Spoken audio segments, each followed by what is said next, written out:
I caught myself that time. Microphone was muted, but guess what? Friggin' caught it.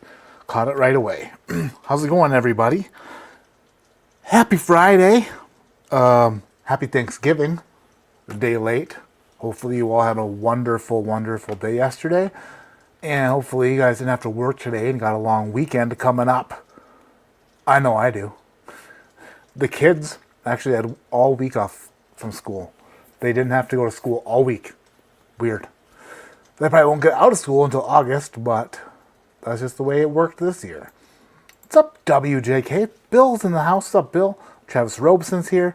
My mother's here. Love you, Mom. CJP Bourbon is in his house. Jeffrey Jankovic, or Jankovic, whichever way you chirk. Christian's here. Chris Miller's in the house. You falling asleep in your chair? Wake up! Mother, get on up. Get on up. Get on up. Tomorrow is here. Picked up the Cobbler Spirit Walker 3 today at Evernorth. Fruit Bomb. Oh, man. Super jealous. Super jealous. Everyone hit the thumbs up on your way in, says my mom. Great idea. Hit the thumbs up on your way in. Jason Kobe is here. Rose Sankar is here. Good evening, all. Sipping on Rare Breed. Nice. Gmo Husker's in the house. Says, cheers, everyone. Bourbon Boss Man is here. Are You Schlammered is here.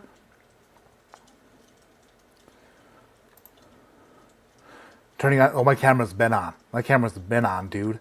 It's been on so. It's last time I turned it on, it was overheating.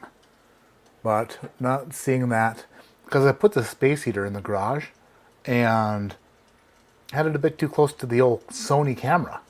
And I was like, what is that icon on the screen? What does that mean? Looks like a thermometer. Overheated the bitch. I did. Dennis, what's up, dude? Alec S is here. T. Fossboo is up in the house. Max L, everybody oil up. What the hell?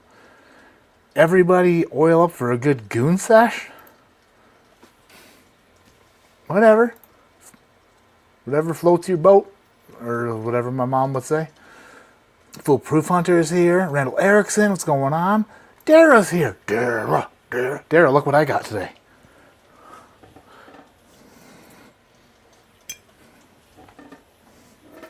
Shaw.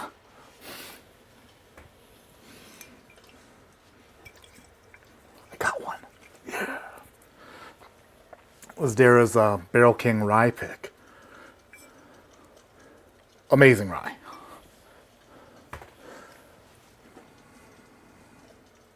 Love those bourbon bowling pins. Thank you, AI, right? Hopefully AI never sends me a bill.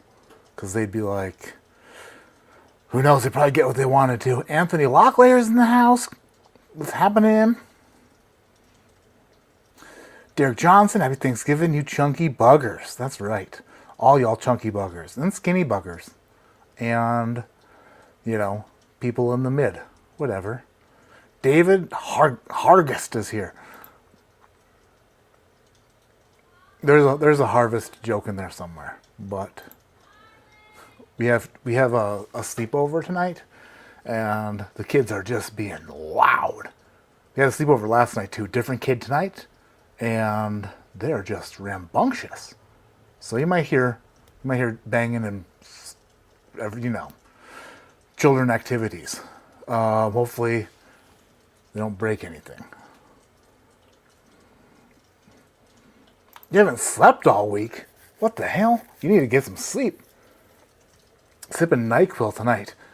You know, I don't think you're supposed to sip it. I think you're just supposed to, you know, just like 30 mLs or whatever. 35 if you're pushing it. You gotta be careful of the Tylenol in there, you know, but I'm not a doctor. So whatever I say doesn't matter. But man, get some sleep. Happy freaking Gobbler Day. That's right. Did everyone have a good Thanksgiving? I certainly hope so. We had a nice one. We went over to brother-in-law's house and had a great, I would call it a supper, it was like a mid-afternoon feasting. Then we went and watched Moana 2 last night. Spoiler alert, just kidding. I won't spoil anything, but Moana 2. pretty good. Do I cry at everything nowadays? Seems to be the case. Oh, we miss you too, Dara. I know. I mean, we're in the same state. We are a few hours away, but we need to get together once in a while, for sure. I'm sure Carissa would like to see you guys too, so that'd be fun. Let's do it. Let's freaking do it. Keegan, $10 super chat. Keegan. Cheers, man. Hope you had a fantastic Thanksgiving. Can't wait to see you blend some batches of previous Barrel King. Yeah, I'm gonna play with some of those. The video that came out a couple days ago, where I asked others to put the same distillery's bottle, 2 or 3 bottles from the same distillery together that they think mixes well together. And I was like, I want to get some Barrel King folks in on this too. Whoops, meant to say Thanksgiving, but give it again. You just never stop giving. You never stop giving. Oh dear, I already tried it. I know I love it.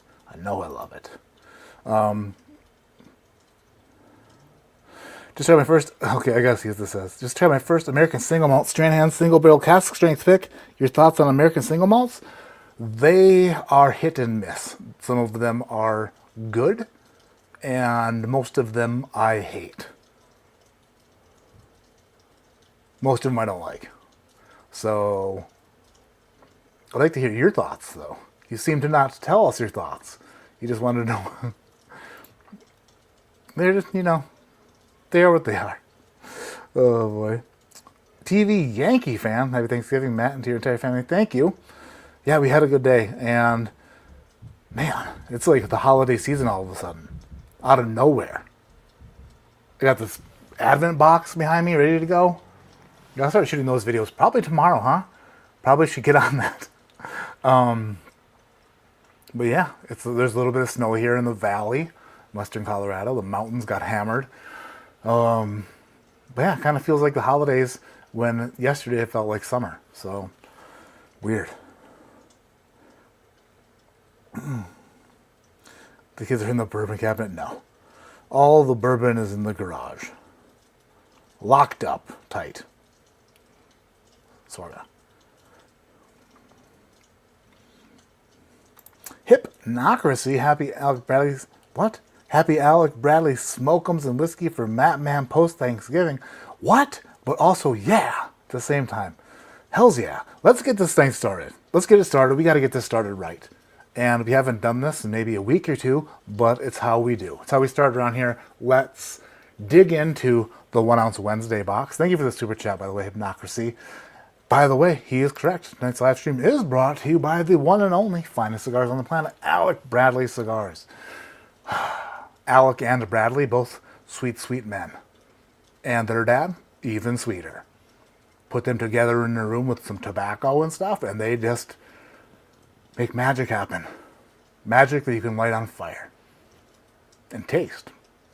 Good job, Alec Bradley. And thank you for sponsoring the live streams. What was I saying? Oh, yeah.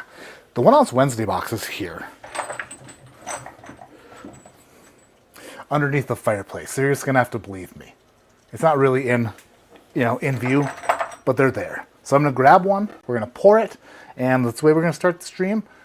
Blind pour. Let's get warmed up for Advent. And then, I've got some Russell's picks that I want to taste through later. Probably do a blind of those. But I also have a few samples. The hell did I put them? Son of a bitch. Gosh dang it. Oh, they're right here. Right in front of my face. We have Rare Character LE from Cameron. 113 proof. I want to taste that. Then we have the Elijah Craig Barrel Proof C924. I want to taste that. Also from Cameron. We still have A124 here in Western Colorado.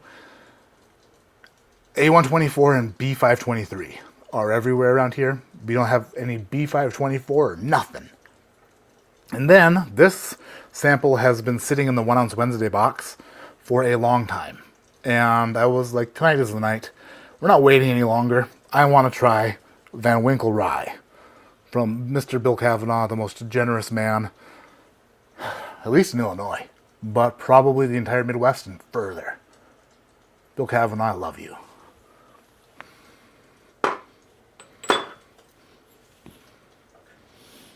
let's dive in. Whew. Got one. Oh, don't press the mouse, Matt. Okay. What I'm going to do, I'm going to put this here. Now, where's the camera? There. So I'm going to open my hand. It's in focus, so you guys should be able to see it when I open my eye. I'm going to close my eyes. I'm going to open my hand, and you should be able to see it. So eyes are shut, and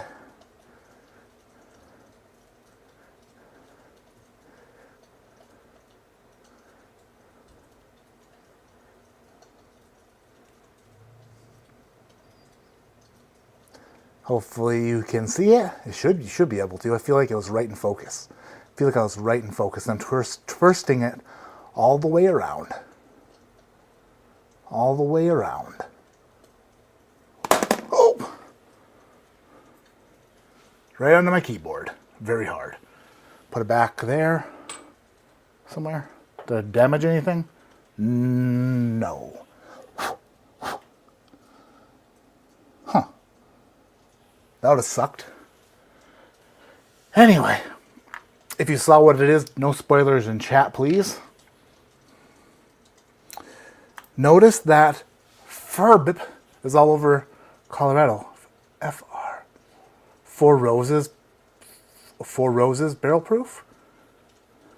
Frey Ranch barrel proof.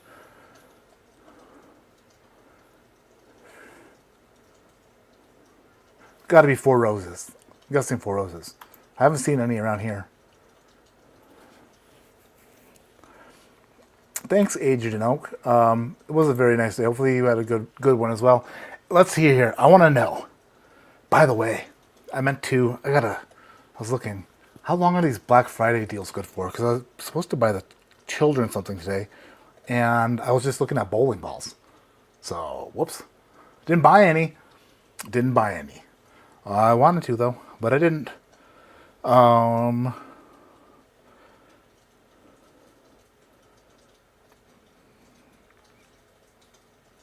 By the time I get off of here, I should still have time. Did anybody get any awesome Black Friday deals today? I want to know.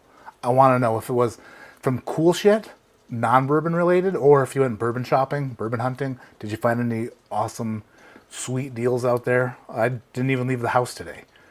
My wife went and got her lashes done. Super pretty. I stayed here and cleaned and looked at bowling balls. And then I set this up too. The Advent, what do you call it? Set. You can see the Advent set. I'll show you. It's kind of blurry because of the whatever, but.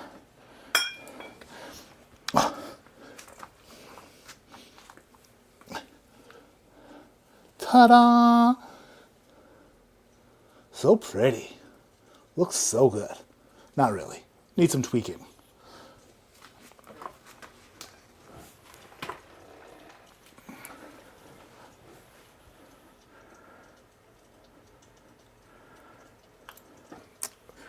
Corn Dog Pete talking about the American single malt was pretty decent. Definitely different. Wow, say that 10 times fast. It was pretty decent, definitely different. Pretty decent, definitely different. Pretty decent, definitely different. That's good exercise for my fake teeth. Which, by the way, hopefully my finals are coming soon, because at any point now, we should have the finals.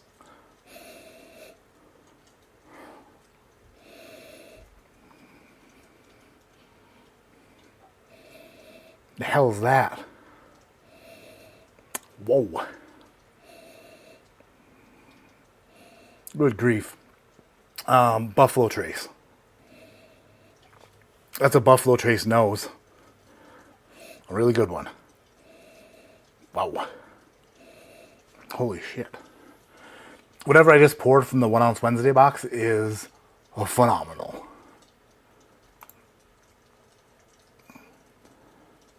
Oh, I didn't even finish reading your damn message.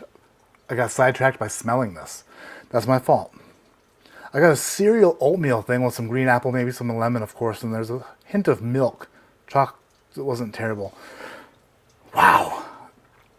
Green apple oatmeal is good if you're going to eat it. Lemon. Yeah. The milk thing. The milk part is where you're kind of like, maybe not. Maybe not the milk part. Oatmeal also, on some whiskeys, smells phenomenal and tastes phenomenal. But if it's with the other wrong, like, you can have good oatmeal and bad oatmeal. You know what I mean? Like, oatmeal can come across in two different ways. I've only had one single malt ever, and if anything is as good as the Crown single malt, I want to try so much more. Oh, there's a ton more out there. There's a ton more. It's everywhere in Colorado. Every Colorado distillery is basically an American single malt distillery, seemingly. I do have a newer single malt rye on the way, though. Heck yeah, I've heard that's good. We just submitted our notes for KM1 and KM2. Oh yeah. Yeah, that was the Barrel King battle of the blends kind of thing. Just seeing what Barrel King members enjoyed more. If they enjoyed an older product or that old blend with other younger distillate blended into it and then finished. So it'll be interesting to see the results of that.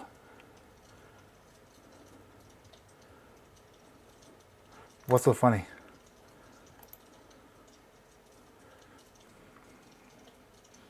Four Roses, okay. She's sipping on some Blanton's straight from the barrel, enjoying the video. Scott Schumacher. It's kind of what this smells like. It smells, I mean, at some point, you can just say this smells like Buffalo Trace. And then you kind of have to put a level on it. This smells like a Buffalo Trace bourbon, and then like, from a scale of 1 to 10, this is like as Buffalo Trace bourbon as you, like the most aromatic, delicious smelling Buffalo Trace bourbon. The same notes as you always get, like the vanilla, cherry, and oak. This, the funny thing about the Buffalo Trace distillery is, if this is Buffalo Trace. If it's not, then I'm going to be feeling pretty dumb. But I've never been more sure of anything in my life. Except for marrying my wife. Very sure of that. That, and then that this is a Buffalo Trace product. When you know, you know.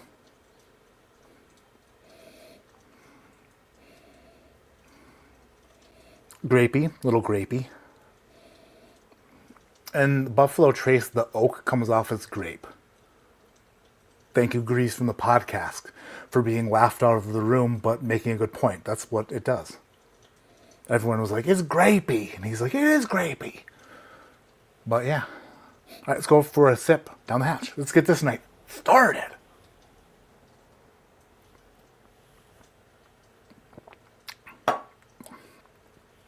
Whoa. That is... yeah. Who does number 2 work for? Wow.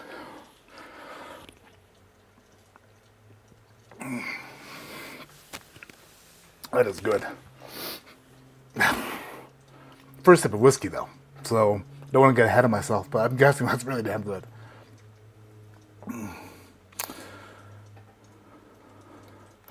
Corndog P says, boom, enjoy the shit out of 2, man. Thank you for the super chat. Then he says, out of you, man. Jesus. Yeah, I get it. Sometimes the fingers don't work right. I ordered an amazing backbone. Dara, do you still have some of those backbones left? Are there any backbones left on Bourbon Outfitter? If so, are they public? How far behind am I now? 6 minutes, not bad. Travis says, Matt, I have a question. Blackened X West Henderson cask strength for $30 worth it or pass? Blackened X West Henderson cask strength for $30? Shit. I mean, unless you're really gonna miss $30, then it's worth a shot. cask strength something for $30. Sure. Isn't that way more expensive normally? Isn't that normally like a lot more expensive? Like a 1 in front of that 30? Shit, for $30. Pretty sweet discounts at the dispensary today. Oh, what were they dispensing? Tony Bag of Donuts. What did you have dispensed to you? Huh? What did they dispense? Just wondering. Tis Irish. Does a 5% discount on whiskey count? Got a rare breed NCF 1 liter and a Buffalo Trace pick. I mean, it counts a little bit. 5%. 5% could count a lot depending on how much you paid for whiskey. You know what I mean?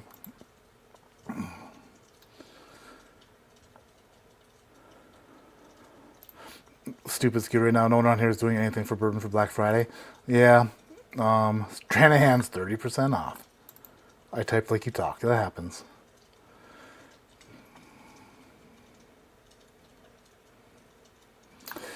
David Hargest, Dare, was it close for you on cam 1 and cam 2? One of them blew the other away from me. Well, I mean, you can tell me. Which one did you guys like better, cam 1 or cam 2? Just tell me. Just tell me. What do you think about this American light whiskey? I'm excited, but is it worth full gold for $3.75? Should I buy 2? What?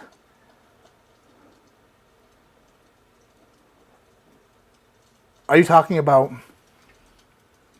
I'm not sure. I think I know what you're talking about, but are you talking about this? The December American light whiskey? Is this what you're talking about? It's a 17-year, 138.2 proof, single barrel. If this is what you're talking about, I poured it into this glass. Yeah, before we started. And, oh, you know what? When I said first sip of whiskey for the day, I lied. Because I did taste that before we started, and this is what I did.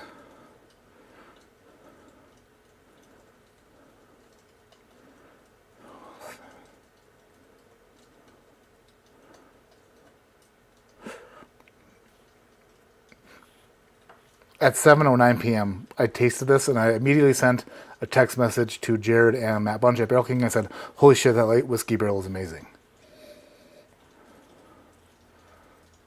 Then apparently he's saying I tasted it before.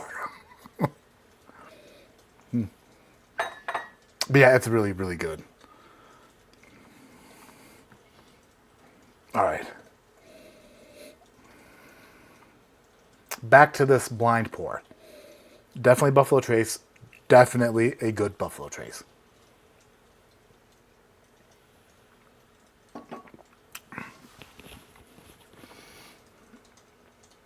Wow.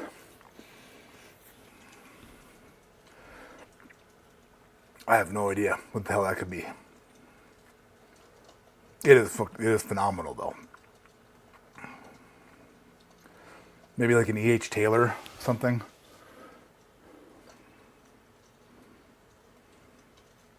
Shit. I have no idea. I'm going to say it's a Buffalo Trace distillate.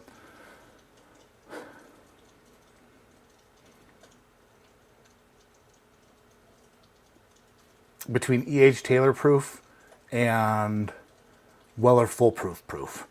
That can't be a Weller Foolproof. That's too good.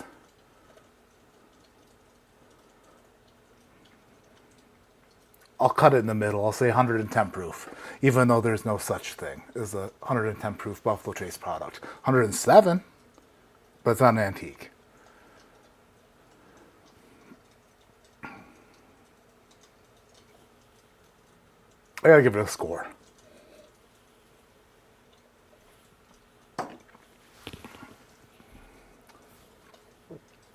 It's so oily and just great. Like I said, even on the palate, the best way to describe it is if the Buffalo Trace profile was the best it could be. It's not weird. It's not spiky. It's just super oily and just absolutely full flavored. Shit. 8 point.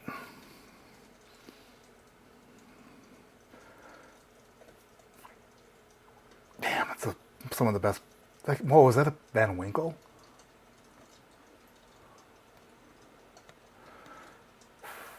Could that be a 15-year Van Winkle? What's a 15-year Van Winkle? Is that 107 proof? Could be that. It's an 8.9. It is extraordinary. Bordering on some of the best stuff I've ever tasted. And that's being safe. It could be higher than that. Or, when I disclose what it is, it could be lower than that. No! Jeez, Jason, Kobe at the show wife. You'll see her eventually, I'm sure. Maybe not tonight. Just keep tuning in. One of them definitely... Just say it. It's okay. I do heat them over the fire, Jeff. I stay nice and warm over the fire.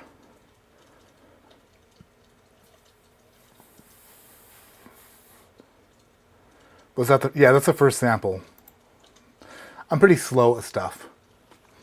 Welcome to ADHD Whiskey. There are some left and they're public now, so dang good, on the single barrel page on Bourbon Outfitter. So if you go to bourbonoutfitter.com and then go to their single barrel page, and then what's your code, Dara, so they can save 5%? Is it Dara? Or is it average drinker? Or is it Bill? By the way, Bill's beard, what the heck? I love that thing. It looks like you could scrub cast iron with it. Or like clean a grill with Bill's beard. It just looks like a super rugged, like, what do you call that? Like it looks like a Brillo pad. It looks like he's got this, like, it's like a porcupine. Like nobody can come close. Except for Dara. Then like eases down. But anybody else, it's up. Ready to attack.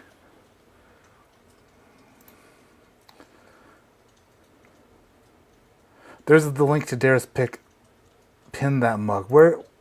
So it didn't show up. Ryan, I gotta make you. I gotta make you guys friggin'. Well, Dara's a mod, I think, right?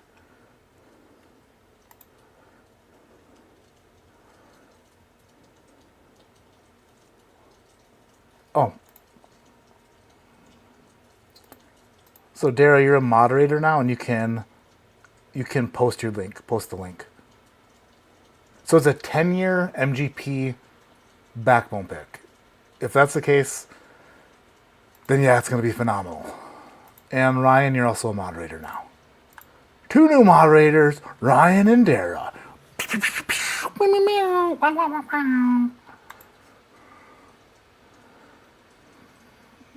Sold a kidney for a Coy Hill?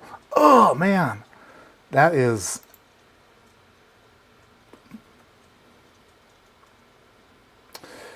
He might need the kidney for something eventually, I'm guessing. Oh, my computer is like screaming. The fan is going full blast. Must be because of the fire. It's getting hot. There.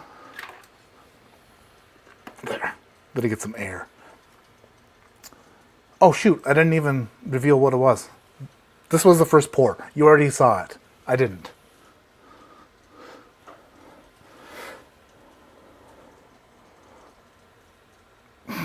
Yeah, okay, that'll do it. Shit. 2023 Eagle Rare 17. 101 proof. Holy shit. I haven't had Eagle Rare 17 in a long time. Bill Kavanaugh. That's enough. I mean, did I tell you guys that Bill's the shit? And then I just pull out a random Eagle Rare 17 sample.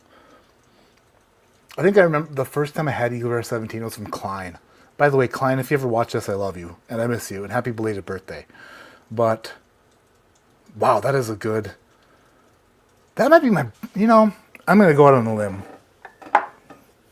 and say that I think Eagle Rare 17 might be my favorite BTAC now. I might enjoy this more than George C. Stagg. Because it's just so perfect.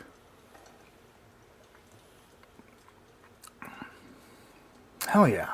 Well, everything else the rest of the night's going to suck after that. Holy shit. Thank you, Bill. Got George C. Staggs. They had to wait 5 hours in the freezing cold to earn it. But here we are. Hashtag worth it. Hell yeah. House bourbon. Yeah. Oh yeah. Oh yeah.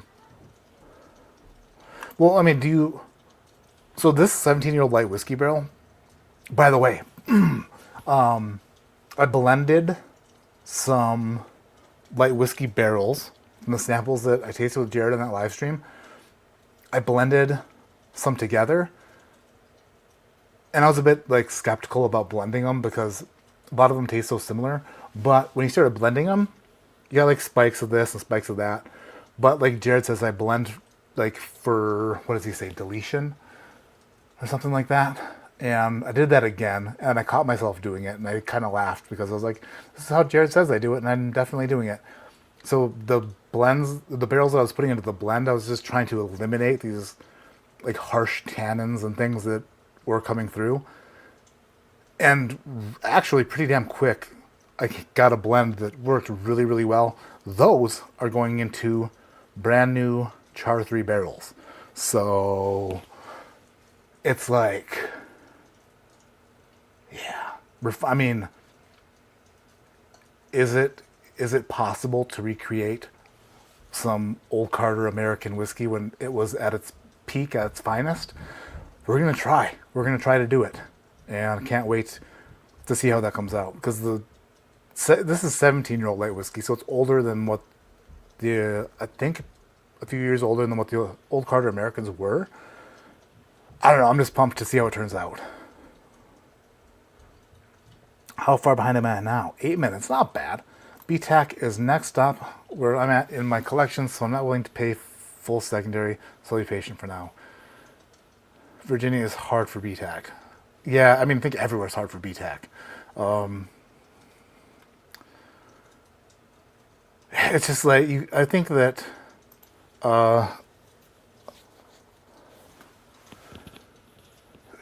being patient is definitely the key.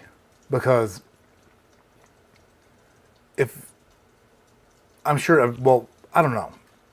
For people who have never tried some of the antique collection stuff, you might think that what you're getting is going to be, like, when people charge that much money for them, you're thinking that it's got to be so damn good that you'll see its value once you buy it, right? But problem is, there's so much good bourbon out there that you can get for a couple $100, a few $100, like the really quality, like allocated stuff, that when you pay a ton of money for an antique collection, like a Stag or a William Llewellyn or something, you might be let down and disappointed because it's not like, it's like a level up, but it's not 10 levels up.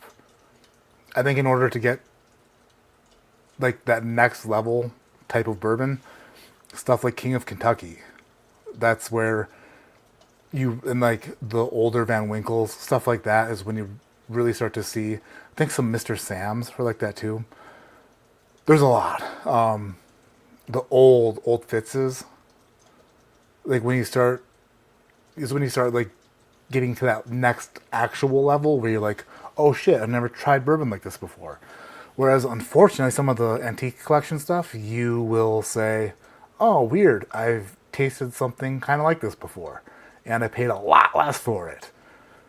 So yeah, be patient because you don't want to shell out a ton of cash for something that you'll regret. If you find it for retail, you won't regret it. It'll be the best day ever. Or even double retail. But don't go shelling thousands of dollars for something because you think it's going to be worth it. David, KM1 for me. Okie dokie. Good to know. Just was wondering. I've seen both answers. I've seen KM2 and I've seen KM1. Ben Chrisman, happy Thanksgiving. Thanks for the great content. Thank you, Ben. Thank you for being a member. You friggin' gangster. David Tanko, Ohio's also hard for BTAC. All goes into lotteries. I mean, what's worse? It all going to lotteries or it all going to flippers?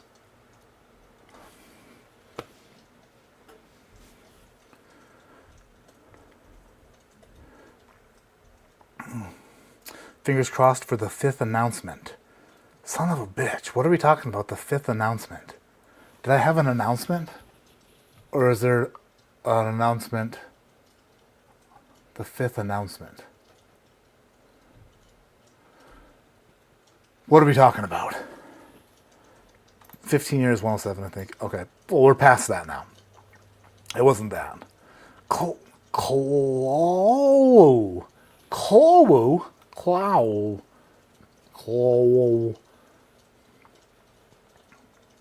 Ew. There you go. Clow Ew. It's a good name.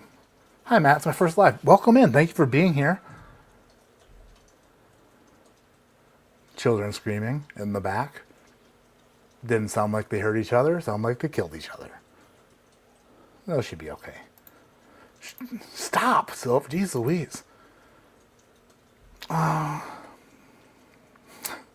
Waited 7 years for GTS. Your time will come, young one. Wife is in the cigar video. Fun video. She is in the cigar video. Hells yeah. Bill says, yeah, that's right. Oh, so Dara's code is the average drinker for Bourbon Outfitters. Save 5%. You're famous now. Oh, there it is. Oh, let me see if I can. How do I, if there was a chance to, I'm going to pin it.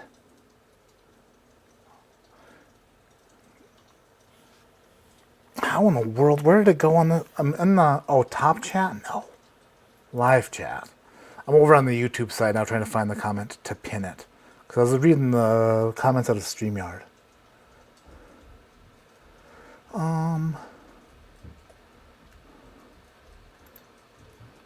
Pinned it.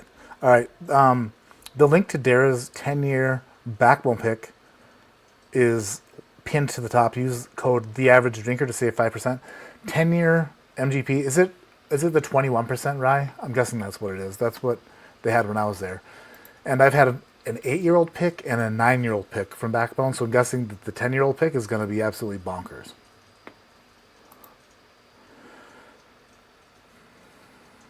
Three Coy Hills, kept one, sold one to a friend. Oh man, when the first Coy Hills that came out, let me do this first. While I talk, I'm going to pour. Let's start with the Rare Character LE number 1, 113 proof. I don't know much about this, except for Cameron gave it to me, so it's probably full of poison. Son of a bitch. America.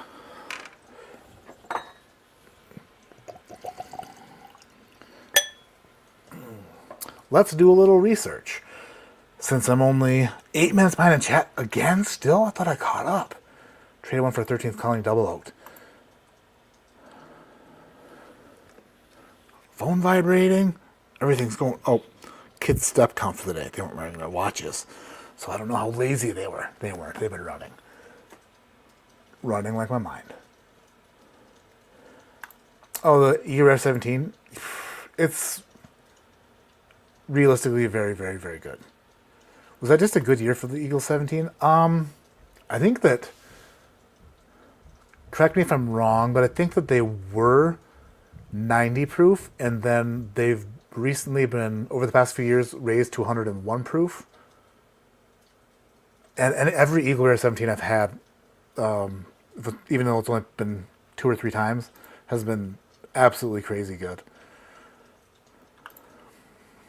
Tony Bag of Donuts, great Scott.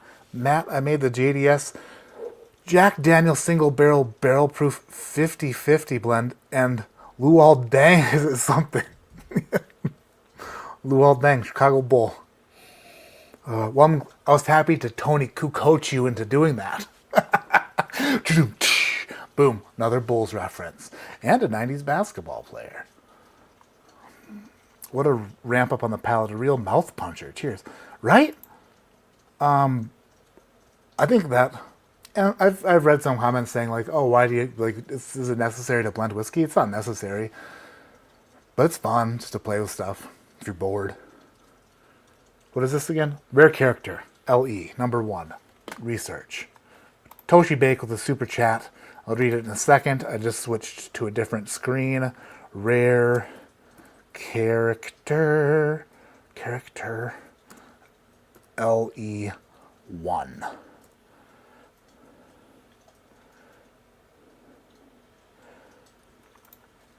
Oh, it was released on Bourbon Outfitter, and I clicked on that link, and the link is dead. BourbonObsessed.com. Here we go. Let's see. Rare character, limited release, batch number 1, 113 proof. MSRP $90. Combination of Kentucky wheated and rye bourbons. All right. That checks out. Oh, weird. Huh. Okay.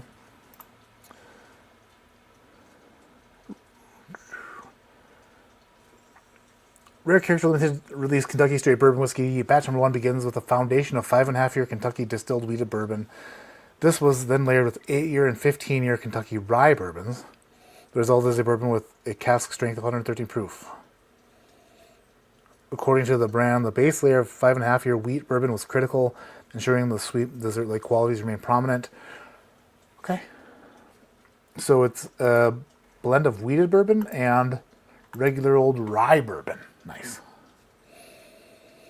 I did not get the Eagle 17 at my BTAC samples. I got the Eagle 17 sample from Bill Kavanaugh, who's a glorious man, and it was last year's release that I just tasted, not this year's. The nose of this rare character, when I first smelled it, my initial thought was kind of graininess, a little bit of grassiness. I think grassy is probably better than grainy. Kind of like a farm funk, a little bit of a farminess to it. It's a very bright pour, very sharp and to the point. If it were a structure that you would visit, it's more of a like a pyramid or it's more of the Luxor than the Kingdom. It's not realistically rounded; it's pointier. Yeah, it's like the Great Pyramids of bourbon. How did they build it? Well, they told us. So no mystery there. Corn pops. Yeah, some cereal, Cinnamon Toast Crunch, and it's like if you blended Cinnamon Toast Crunch and corn pops together. Yeah, that's what that is. Not a lot of cereal references do I give, but this one bringing out the cereal.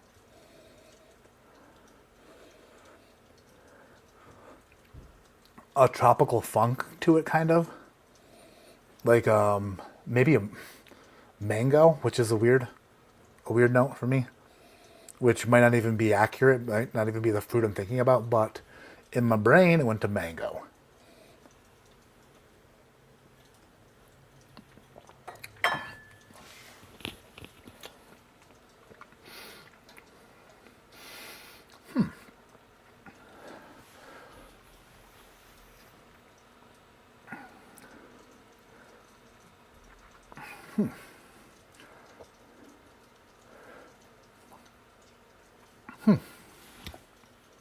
Three hymns.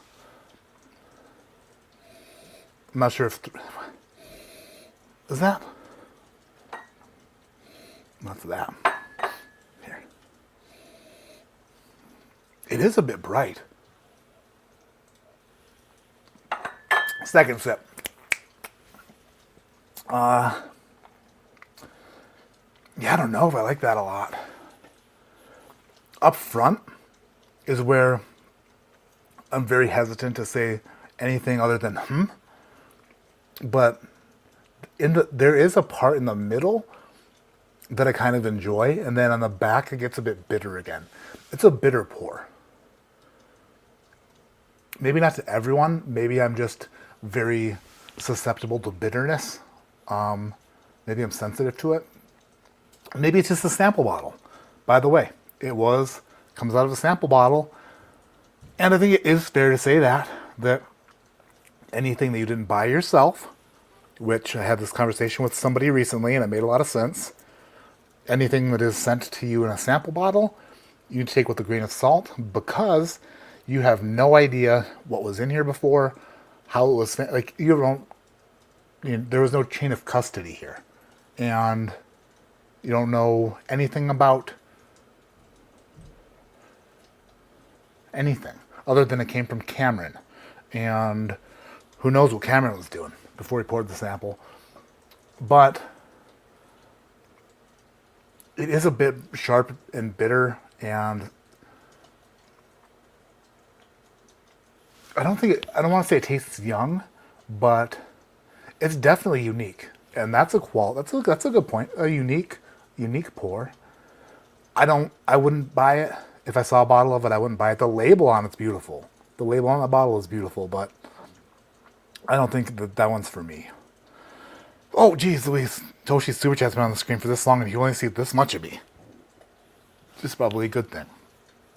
Evening. Cheers, Matt. Hope Thanksgiving was good. It was good. Hopefully yours was good too, Toshi. Was at a Costco store opening Wednesday, chatting with a bunch of guys in line. Barrel King came up, and I mentioned you, and of course everyone knows you, famous coast to coast. Psst, please. Come on. Thank you, Toshi. And thank you for the super chat. That's super, super nice of you. Appreciate you. And when you brought me up there, like, oh, the annoying guy who I watched 10 seconds of his video and turned it off. I get that. I understand. By the way, 200 people in chat right now. Thank you all for being here. I appreciate you spending your Friday night with me, especially after you just ate a bunch of leftovers. You're probably feeling sleepy. Buffalo bourbon enthusiast. I'm waiting to open my EVR 17 when the Bills win the Super Bowl, so never. You never know. You never know. All right, next one. Elijah Craig Barrel Proof C924. Am I tasting this before I tried B524? Sure am. But we do what we got to do. C924. From Cameron again. 129 proof, 11 year. Weirdly, the way I anticipate Elijah Craig Barrel Proofs now, totally different than how I used to, which sucks. I used to be excited about them, and now I'm very, you know exactly what I mean. I have low expectations. But the color though, bam!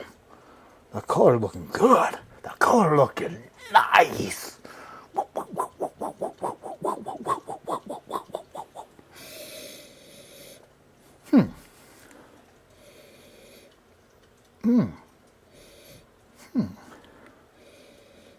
Okay. Well, I'm not getting any nuttiness off of there. The initial nosing is not very nutty, which is super, super beautiful of it. It's more like a walnut if there's a nut on there, or maybe a walnut. Less peanut. But who knows? Once it warms up in my hand a bit, and then I take a sip, that might all change. Everyone likes 1920. Someone asked about, what's your thoughts on Old Forester 1920? Good question. I've enjoyed it a lot. The thing is, when you have all the whiskey that we have, I haven't burnt through a bottle. So the 1920 I have is honestly probably a couple years old at this point. So I should probably go out and buy another one so that I can give my feelings on what the current bottlings taste like to me. Things change over time, even if it's year to year, batch to batch. Laser code to laser code. Wink, wink. So that just reminds me that I need to pick up another 1920 and try that. Because I heard recently that the Turkey 101 has gotten worse, which sucks, if that's the case. Oh, wow. I'm going to be honest. Low expectations, the nose on this is nice. There is a weird... What is that? The note I'm getting off this reminds me of a note that I was getting on A120, C920. One of those two. Because I remember bringing it up when I was comparing C920 or A120 with C923. The older version had almost like a weirdly tropical note in it. I'm kind of getting that here. And I haven't seen any reviews. I think I've only seen people saying the C924 wasn't that great. But the nose on this is very, very good. Wow. It's not a ton of oak. It's strong walnut. It's like a walnut. Oh, trail mix, like a walnut centered trail mix.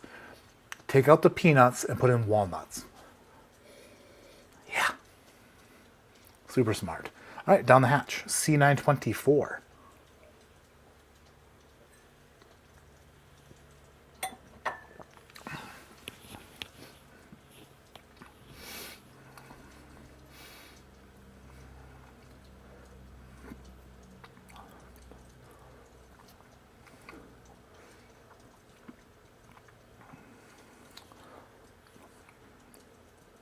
That is really good.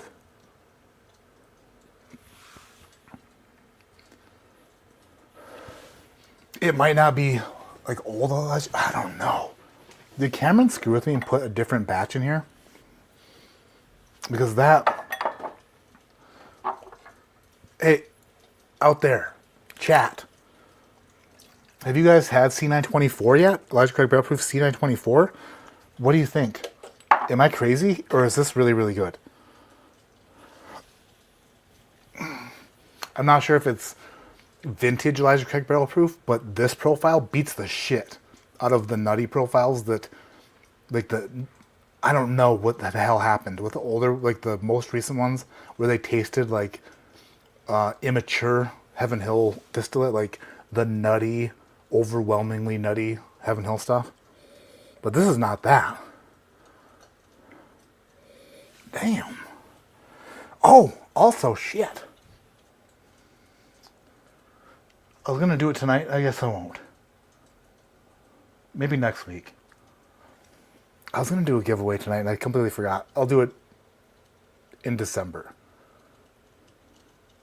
I picked up a bottle that I don't think I'm going to enjoy, but I know that a lot of you will enjoy it, and I want to make sure someone gets it who wants it. Shoot, no! I almost dropped it. Right on its ass. It's a 2024 Toasted Barrel Mixers. So, remind me next week to do that. Huh. I am flabbergasted. Flabbergasted. 4-syllable word, no big deal. I have really started to love the American Light Whiskey. Sipping on the Penelope right now. It's 15 years and it's so good. Yeah, I think house bourbon at the end of this. You know what? I might just skip the Russell's thing. Who knows? Maybe I won't. I want to compare the Penelope one, which I have right there. Right there. To this one that was just sent from Barrel King. Because I want to blind them. Because I think that the Barrel King one kicks the shit out of it. No offense to Penelope. But I want to try them side by side. I used to like 1920 more. Yeah, things do change. Matt Duroff. Thanks for all you do. Matt, more appreciated than you know. Thank you, Matt. I appreciate you more than you know. It's good times. We have good times. Oh shit, now I'm way the hell behind. Oh my gosh. I'm 21 minutes behind. Porter. What are you doing? Okay, I'd drop kick my mom for a King of Kentucky. I wouldn't, mother.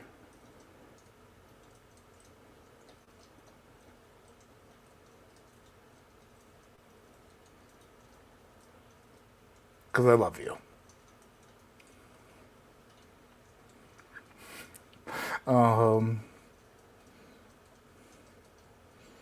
Mod Life, sorry, I'm behind. I had to pause to get a piece of pie. What kind of pie? What kind of pie, Ryan? You know what? Pecan pie is the best pie. I'm just saying it.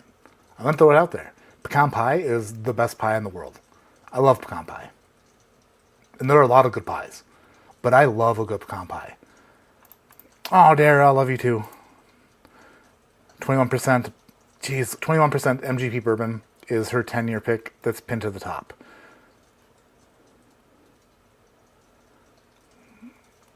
Oh.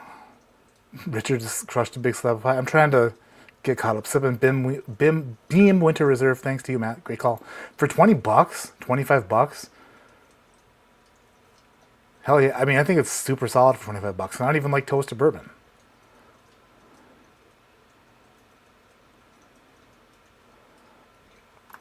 Also, from Ryan says 15 minutes ago, we're still doing 20% off digital gift cards on body odor until midnight.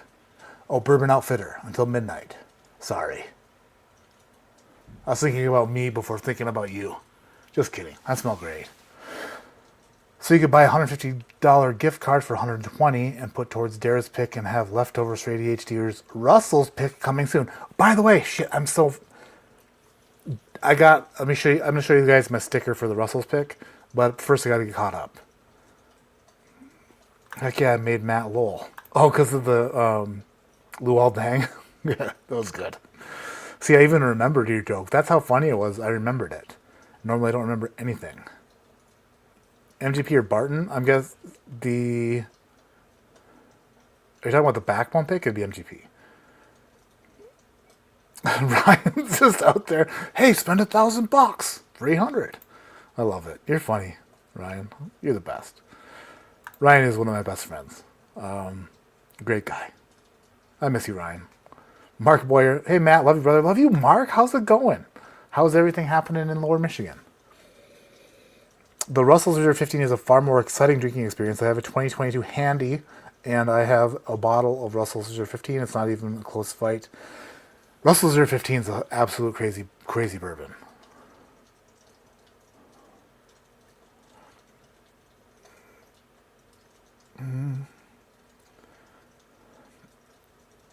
Love your teeth, buddy. They're not even the finals. The finals are going to be the same but different. Shut up, Kevin. The eyebrow thing. The haircut's over a week old. Still looking decent for a week old.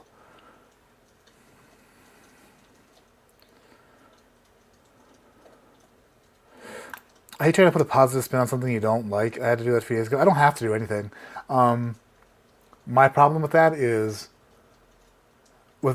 I don't necessarily like that rare character. And the other thing, I don't know. It's why is it limited edition? I don't really follow. But I mean, it's some people will enjoy that a lot. I know that. It's just not for me. And that's okay. I'm not going to say it's bad because I don't think it's bad. I didn't hate it. It's just that's not my profile. I don't really love that profile.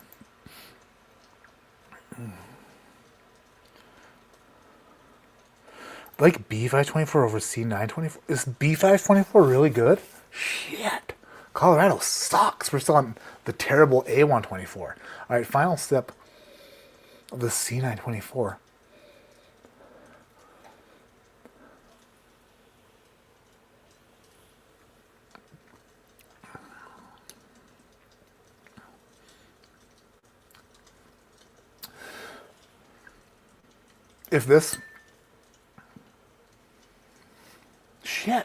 If this is not Cameron screwing with me, if this is legitimately C924 in here, then if they were on the shelf here, I would buy.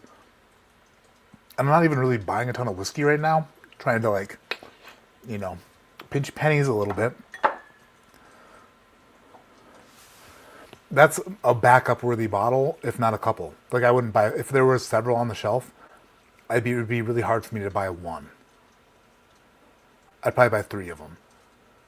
And then, yeah, I'm so happy about that.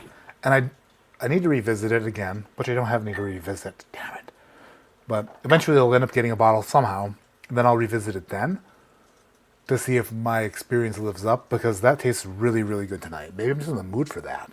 I don't know. But it's not nutty at all. There's zero nuttiness to that. It's all like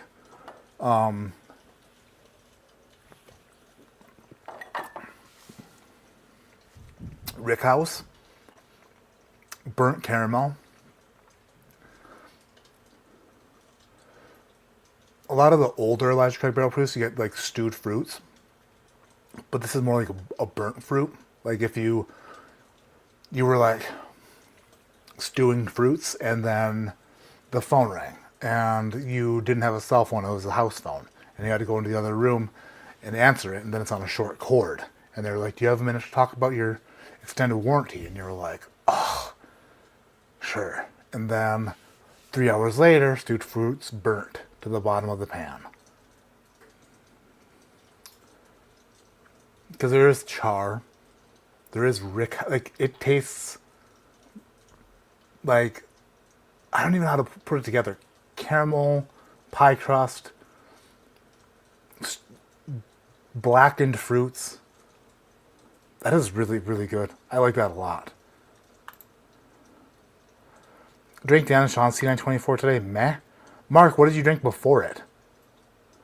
Like B over C? Holy shit.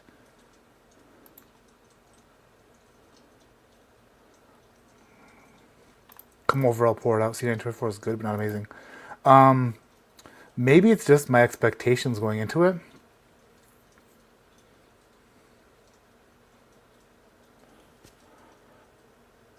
You guys think it's better than 8, than the A stuff from this year and like last year's stuff, right? That is like a positive step in the right direction for me. Like that to me tastes really, really good. I don't know. Maybe I'm crazy. Maybe it's a different laser coat issue. Look into it, Cameron. Current 1920 is so mid. CI19 is my true, truly my last favorite ECBP. I thought A120 was really good. I thought C920 was amazing. But once we got into 2021, shit just took a turn.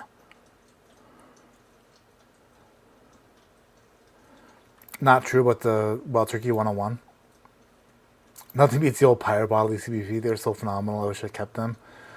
If we could go back in time, right?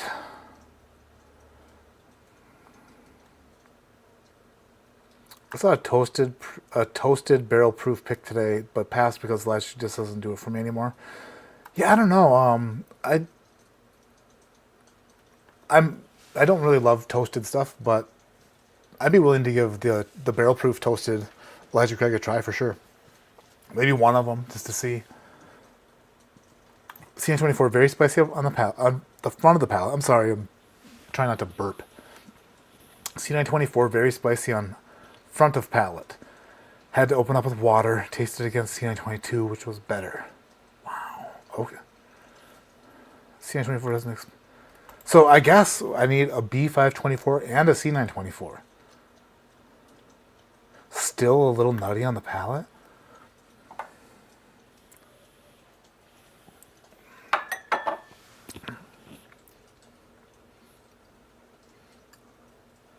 Weird.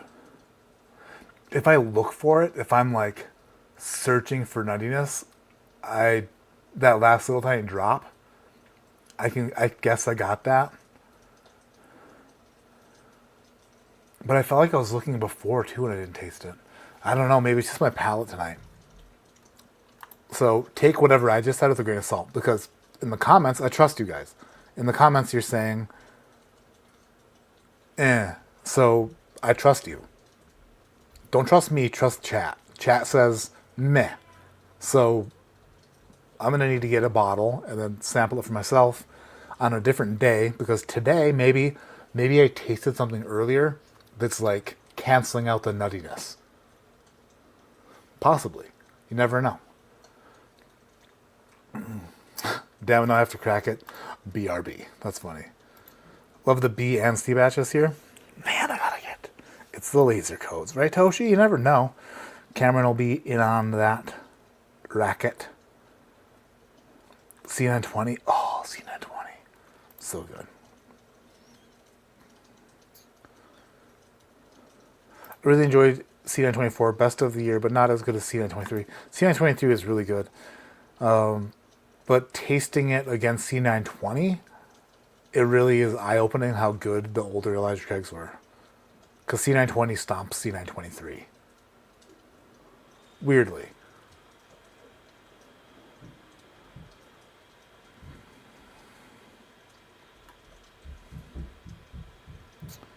Let's see. Yeah, that's what they all are. All the C924s, 129 proof, 11 year.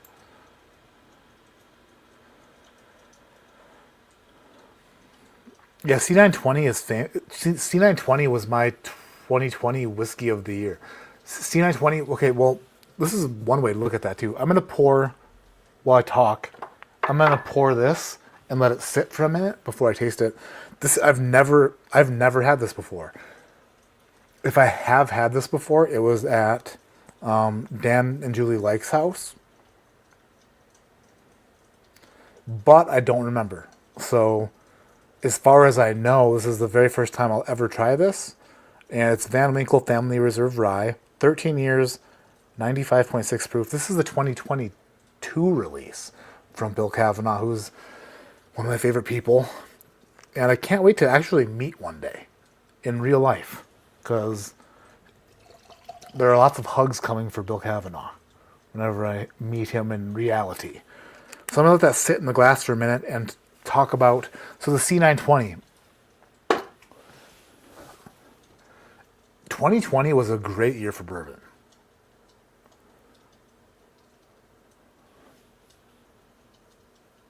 Which is weird. Because it was a terrible year for everything else.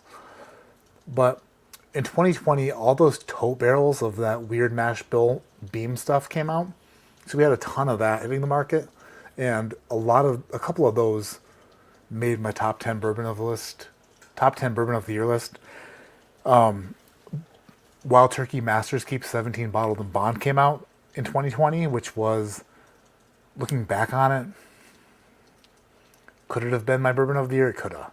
Because I love that bottle. But C920 was my bourbon of the year. My whiskey of the year that year was Old Carter American Batch 4. But the C920 was out of this world. It was like 136 proof, I think, and minimum 12 years old. So there's probably older stuff in there.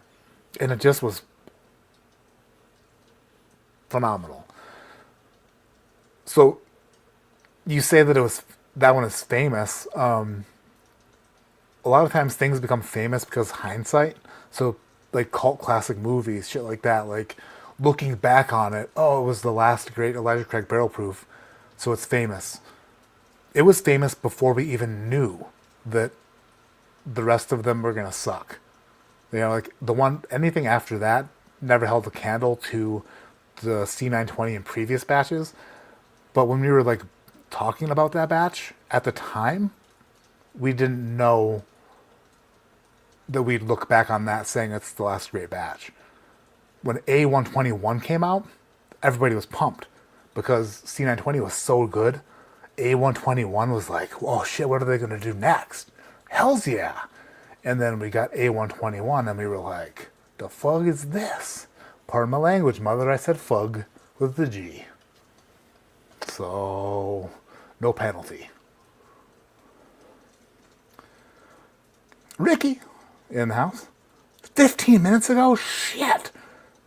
I talk about like two... What's up, Matt? Those whiskey glasses came in. I love them. They're heavier. Yep. They're heavier. They swirl better.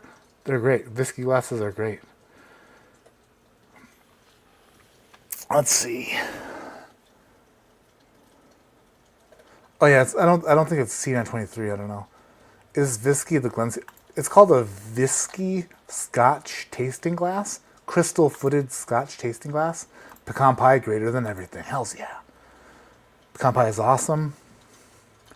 I think that people... Okay, this is my theory on that. people don't like pecan pie because they don't want to taste it, right? They're like, oh, pecan? No. Totally not for me. It doesn't taste like pecan, okay? It tastes like friggin' sugar, all right? It tastes like burnt sugar. It's the best. The pecans are just there for structure, okay? 2022 Winkle rye. Swirling and twirling. Bring your own. Caramel pecan pie I'd agree with. Ooh, that sounds good.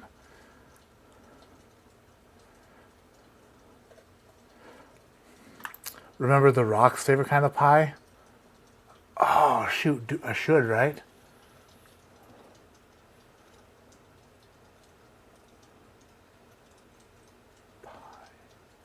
The Rock. Damn it. Once you tell me the Rock's favorite kind of pie, I will laugh and say I should have known that. It doesn't matter what his kind of pie... It doesn't matter what his favorite kind of pie is. It doesn't matter. I don't know. Yes, yes, yes. Russell Reserve picks have been bottled and should be in DC soon. I thought Bruce said that we were just at the, like we were, when we did our picks, that those were like the last ones that were going to be released in 2024. I was so sure, and you guys were all drunk, okay? But not me. I was flying a drone, and I was not being 2023 mad, I was being 2024 mad. And I remember him saying that, and you guys didn't. But yes, that is great. So the Russell's picks that we did this year apparently are going to be out in December. Yes, that makes me so happy. By the way, the sticker for the Russell's pick this year is this. Last year it was a turkey bomb because my wife's Toyota Camry got dive bombed by a turkey when she was driving like 80 miles an hour on the interstate and just about took her head off. But instead it just destroyed her windshield really bad. So turkey bomb last year. This year, this is a sticker for the 2024 ADHD Whiskey Russell's pick. There it is. The final flight. There's Rick House A. There's a turkey drone. Because my drone's still on the top of Warehouse A. Which sucks. One day we'll get it back. We won't. If it was going to come back, it would have been back by now. That's what I believe. Did you miss LLME? What? There was no LLME to be... Did I advertise the LLME? The LLME was in my video yesterday. I did a blind LLME versus Turkey Diamond.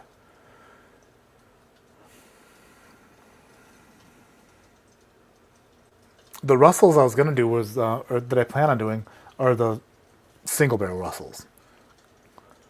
I got a bunch of them, and I want to see how they... See, not for me. Damn. I wonder if Cameron's just fudged with me.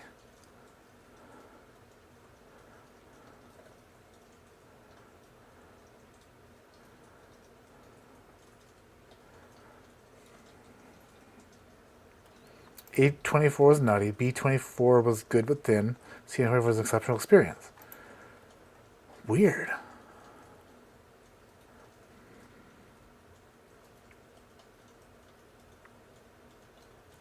Are the larceny and ECBP almost always better and worse together? I don't know. There's been very few larceny barrel proofs that I enjoyed. I shot a 1 ounce Wednesday for crap. It was one of them that I didn't have. And I was like, how do I not have that bottle? Because blind, I thought it was amazing. And it might have been B523. Shit, I'll have to go look. C923 maybe? No. B523. It might have been B522. Shit. I don't know what I'm talking about. I do, but I don't remember which batch it was. But I remembered I went and I looked through all my bottles and I did not have one. Either opened or closed. But Generally not a fan of Larceny Barrel Proof.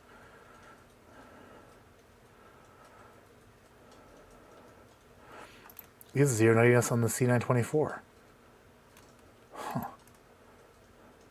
I'll never forgive Buffalo Trace on the drop in quality on Stag Junior. I haven't tried any of the 24 Stag Juniors either. The last Stag Junior I tried was 23C, I think it was, and I was kind of there with you. I didn't think it was too great. But, so you're saying the 24s aren't any better?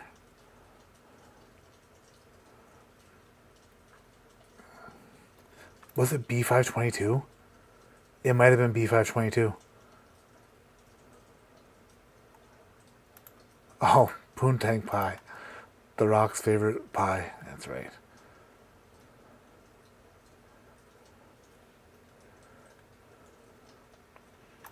Yeah, so when Carissa, when she hit the turkey, she had to have her car towed, and she was over, like, on the other side of the mountains from us, so she was like 3 hours away from here.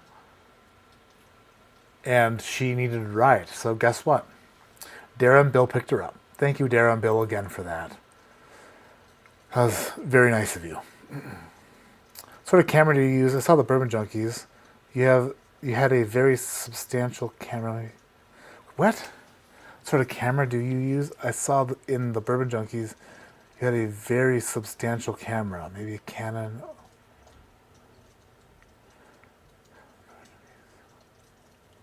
Are you talking about the video that they just put out about the Ben Holiday trip? I don't remember seeing myself with the camera in that video, but if I was in that video with a camera, then it was their camera, not mine. I have a Sony A7C. It's a DSLR. It's nowhere near as nice as the Junkie stuff. They have really, really good cameras and lenses.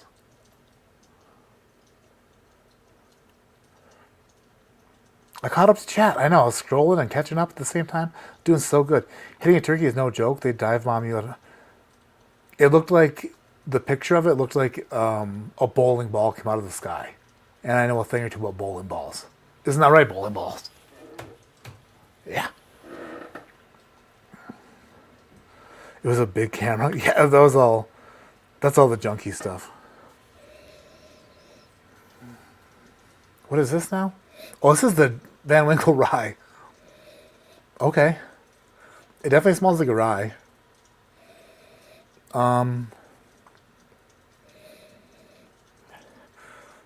It's a very warming rye. It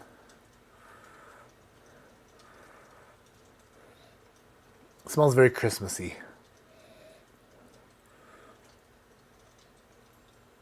It smells like something that you would love an air freshener to smell like in your car. Refreshing.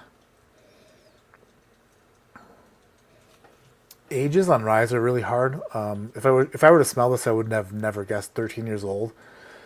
Just because it's hard to guess age on ryes, because the oak comes through differently. You don't really smell the rye is just like more thick, more like, you don't smell oak on rye like you smell oak on bourbon.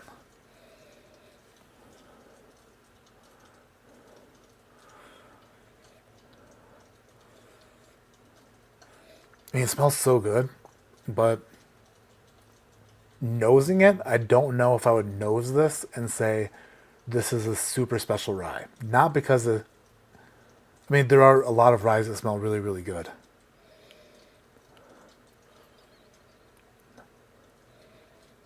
There is a woody note on there that I would maybe associate not with oak, but maybe like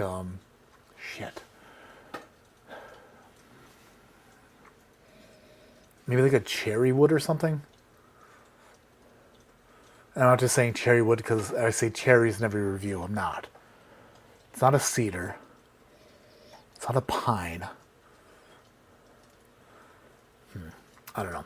Let's put it down the hatch and see how this tastes, because it smells really good, but We can't experience it fully till we taste it. Down the hatch, 2022 Van Winkle Rye.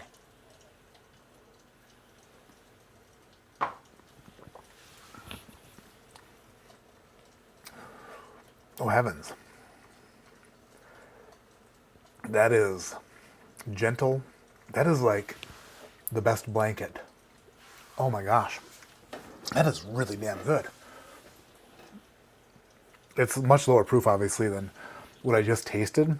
And when I was tasting it, I didn't think of it until it hit the palate. And I was like, oh, this is not what I just tasted. This is different. But that is... It is a chocolatey, slightly minty, nougaty blanket. That sucks that I only have an ounce of that. That's what sucks about samples, is you're like, oh, I want more. But it's just, you got what you got. You get what you get, and you can't throw a fit. That is so damn good. That's a new experience. Sub 100 proof rye that tastes like that. Michter's 10-year rye whiskey is phenomenal also. Let's do that. There's that. I'm gonna try. I'll try a Michter's next to the Van Winkle. America, for shits and gigs.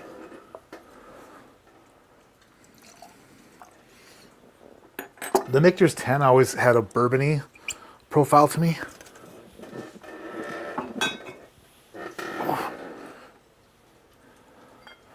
Van Winkle on my right, Michter's on my left.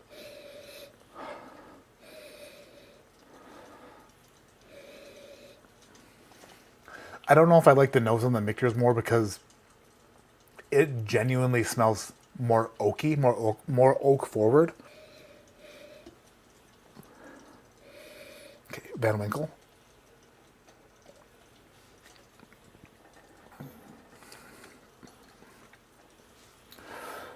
Man, that is good. There's nothing harsh about it. It is just super soft, super gentle, super, like, pleasant. It's a pleasant pour. It's a gentleman's rye. It's a gentleman's rye.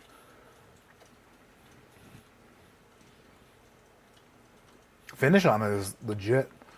It's not like an overpowering finish, but I don't want to taste this yet because it's still tasting that Van Winkle rye. It's really prominent flavored in the long run. It's not like prominent, powerfully flavored, but prominent as far as like a lingering enjoyment.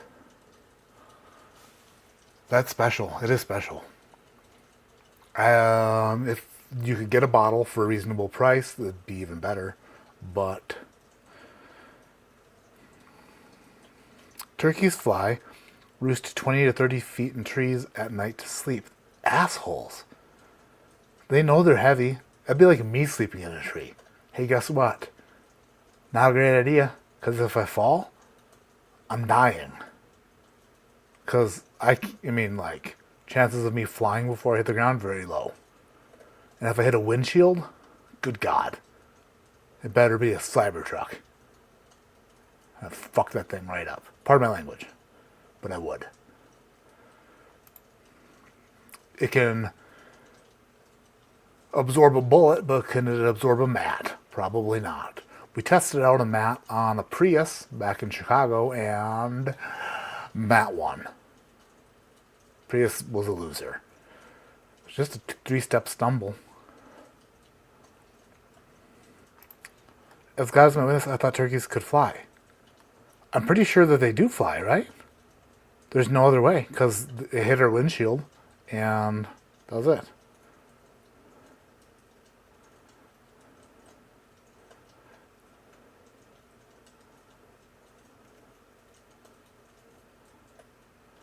What the hell is Sam talking about? What's going on here? I'm lost. Stag 24A blows 23B out of the water.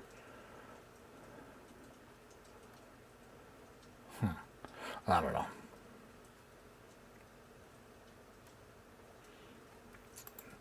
The opening pan-up shot you took was...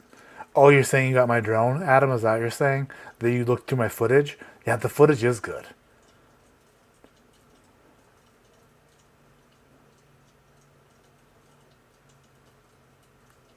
Son of a bitch.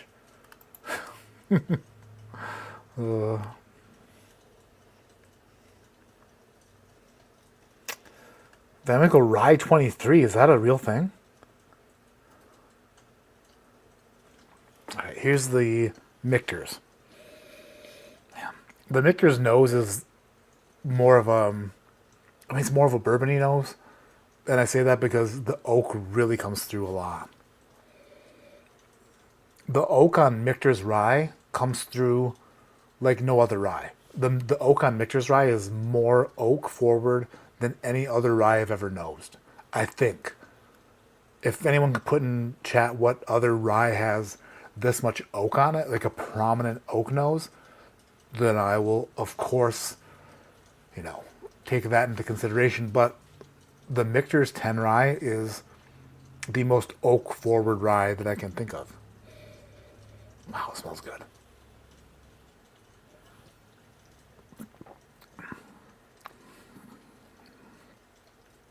Weird. It's good. It's really good. Shit. The Van Winkle Rye is like, maybe because I know what it is. That's gotta be it. It is good, but the Michter's 10 Rye is really good too. If this were totally blind, and I didn't know what they were, I'm not sure if I'm loving the Van Winkle so much because I know what it is. Because when I nose this Michter's and taste it, I know I love it. And I know why. I feel like part of me maybe is trying to come up with reasons to like the Van Winkle more. It is a much more lingering, long-lasting experience.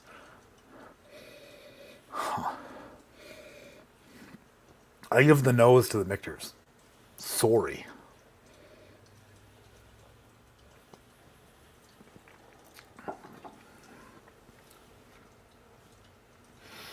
The Van Winkle does have more flavor. Because we're talking sub 100 proof here. I'd say that the Van Winkle is more rye forward. The Michter's 10 is more oak forward. And the Van Winkle is a much longer lingering, delicious rye. Whereas the Michter's is more of a bourbon drinker's rye. If you like an aged bourbon, you would like the Michter's. They're both really damn good. The price difference was what blows me away. If that Michter's 10 was, if the Michter's 10 rye was in a Van Winkle bottle, nobody would bat an eye. Unless, of course, you've had Van Winkle rye before, because you know that's not what it tastes like. But the Michter's 10 rye also tastes super special to me. My adult kids give me the, every time I say, you get what you get and you don't throw a fit. My kids don't. They don't listen to me at all. Turkeys can fly. They can fly but short distances, right? Team Michter's. That's 2023 Van Winkle Rye, not 23-year-old. Oh, I see. And the one I'm trying is 2022. Yeah. Weirdly, though, the Bullet 12 Rye, is that what? The Bullet 12 Rye, when I first opened it and smelled it, it smelled like oak. And then months later, when I opened it, it smelled like rye. It was like that whiskey changed completely after the bottle was open.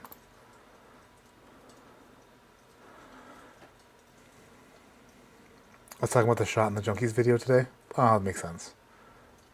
The Orphan Barrel Scarlet Shade, the Bullet 12 years smell taste a bit oaky. Scarlet Shade. Oh, that was, the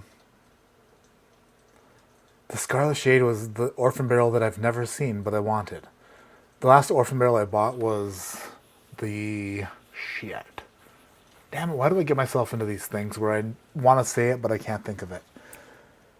Orphan Barrel. Yeah. The last one that wasn't a Scotch or a rye. I really like it. It's good. But yeah, the Scarlet Shade was the one I've never seen before. Wild turkeys are also dark meat, while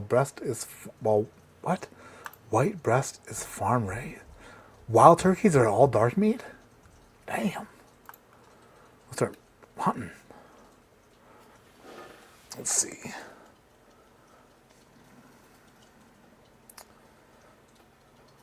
Kentucky Owl Rye Batch 2 is really good. Yeah. Do you see that?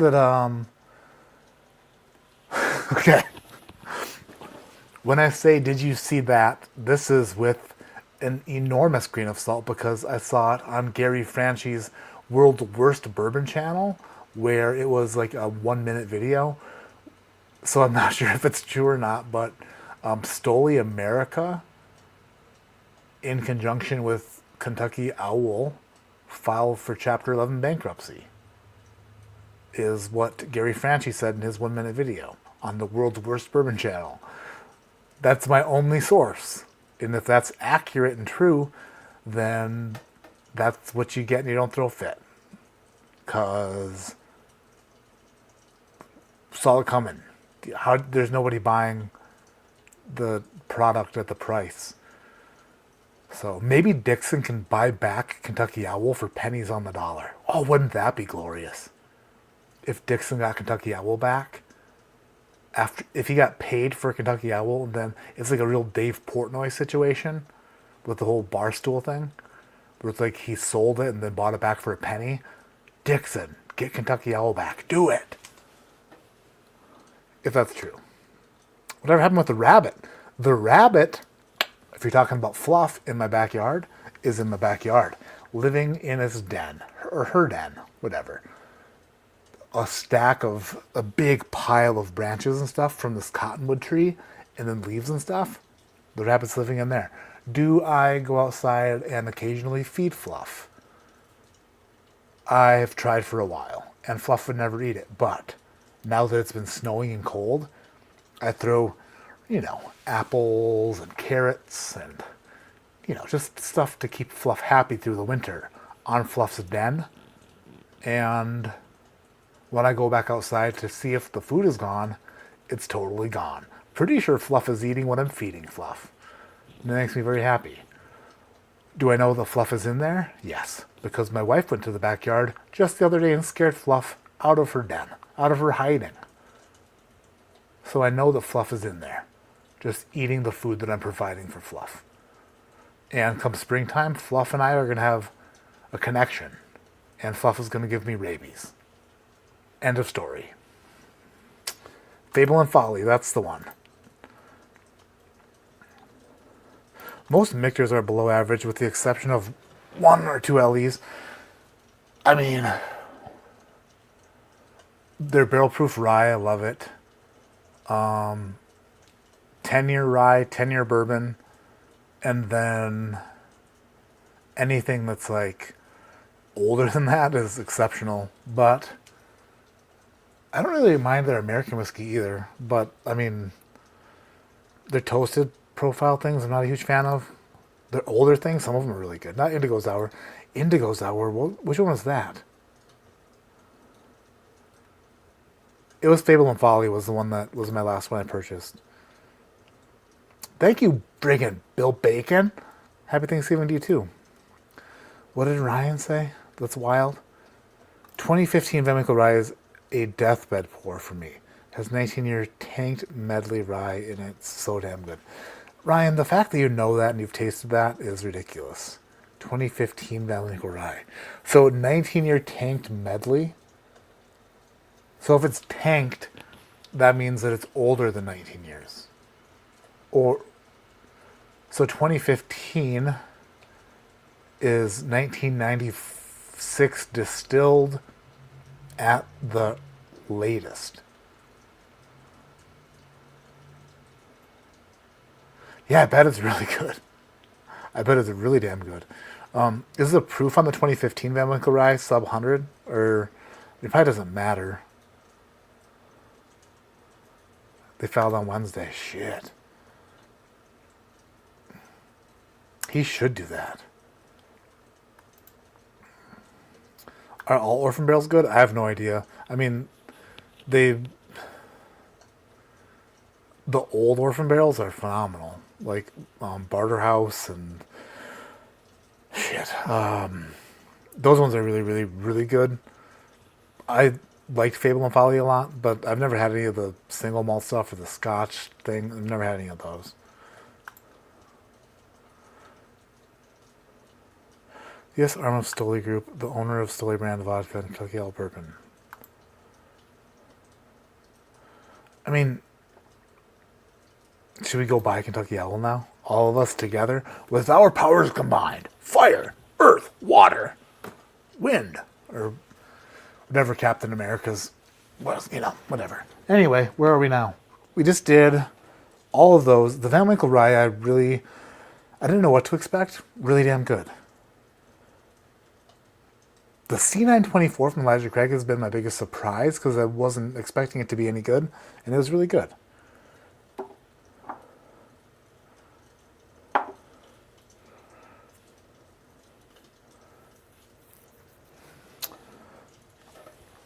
Couple options here. Couple options. This is what I planned on doing. I planned on doing like 1, 2, like a 5-pour Russell's Flight, single barrels, just for the hell of it, because it's turkey.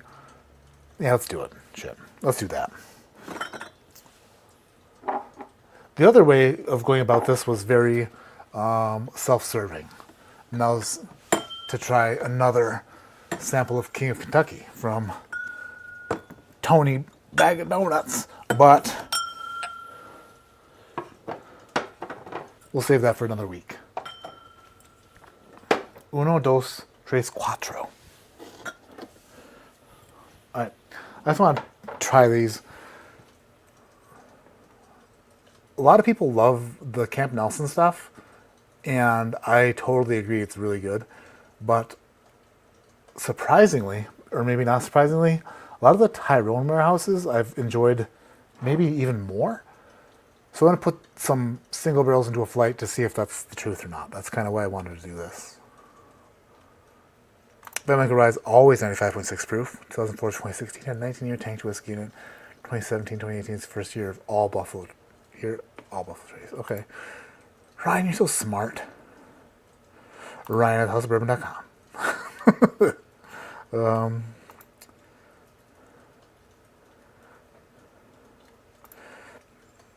Toasted barrel strength rye. I'm not sure if I have a bottle of that or not, or when if I thought it was really, really good, I would remember. So I don't think that I was a fan of it. I don't know. Hard to say. Okay, let's see here. Where is my pen? Oh yeah, it's underneath my computer.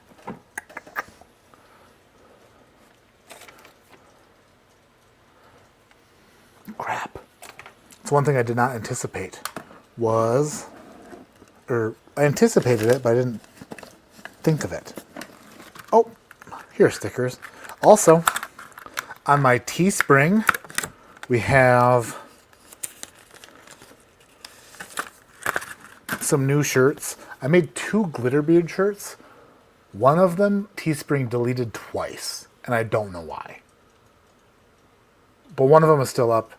It's a Glitterbeard ADHD Whiskey shirt. Where does it look like? Is it here? This is the logo. It says Down the Chimney on it. And he has a bottle of whiskey in glass.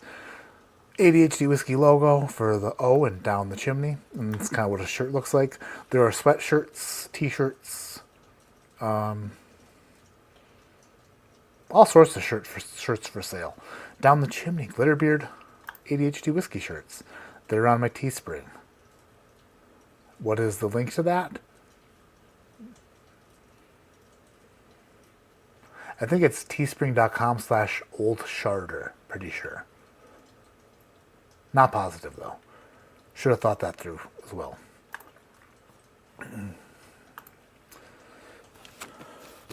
So let me do this. A, B, C, D, E. So there will be 5. One of these is an Elvez pick. Speaking of Ryan, it's the Shorty barrel, which is an old one. I'm sure that's going to win. Okay, the glass smells fine. Looked dirty, but it smells fine. Then there's a Junkies pick in here. There's a Porter pick in here. And I think a couple local store picks. C, D, E.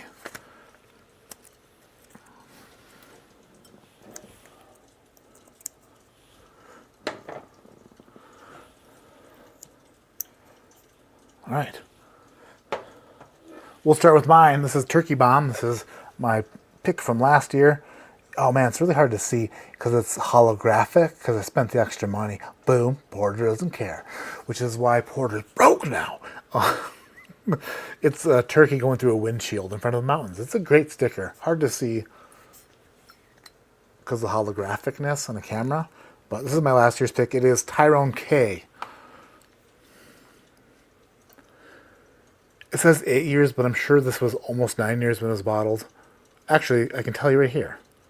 It was about 6 weeks short of being 9 years old. So, Tyrone K, floor 4. So, ADHD Whiskey will go in A. Tyrone K, floor 4.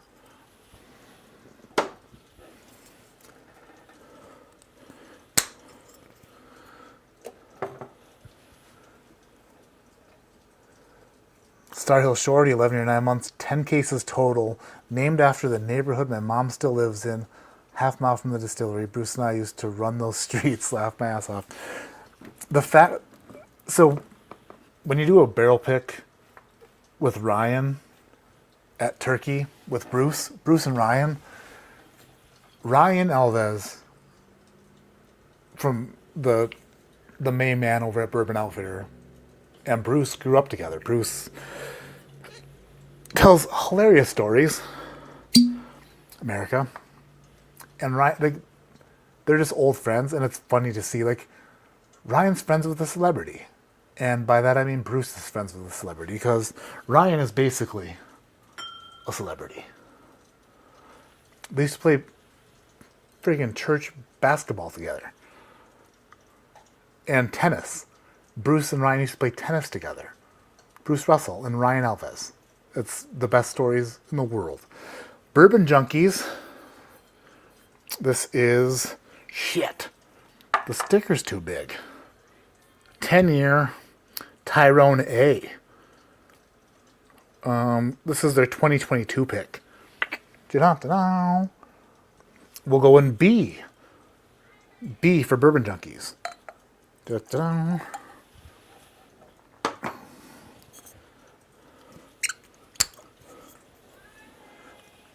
Mama's yelling for the children, so you know that they're being good. This is a Fisher's Liquor Barn pick. America. It will go in C. C because it is C. Fisher's. Fisher's. Fish. The catch. The catch of the day. Fisher's Liquor Barn. This is Warehouse M, floor 4, 9 years old. 2022 pick. C, catch, fish, Fisher's. Word association or something. And then we have, this is the Star Hill Shorty. America. 11 year, 9 month, 10 cases total. So this yielded, 60 bottles? Star Hill Shorty will go in D because the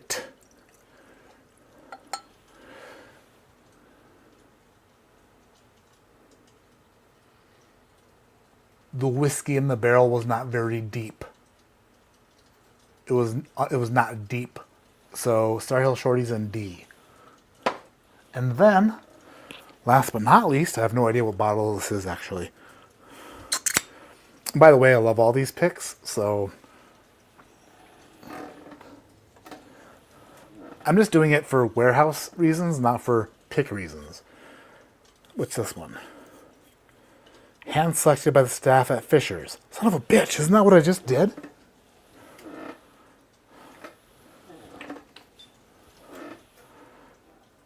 Oh, nope, different one. Alright, now we're good. Fifth and final, this is an 8-year, which is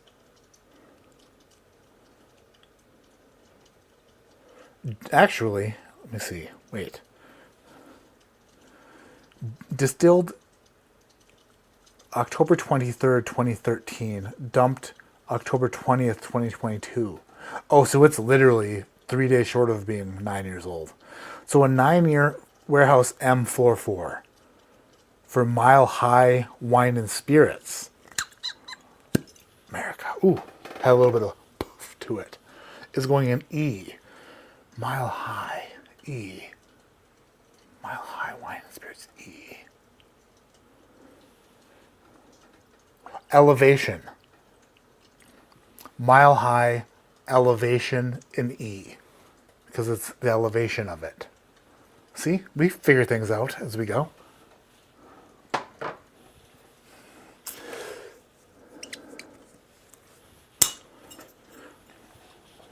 All right.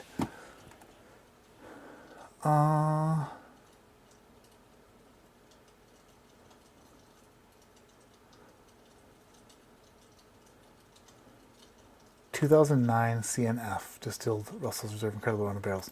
That's the Star Hill Shorty one? Yeah.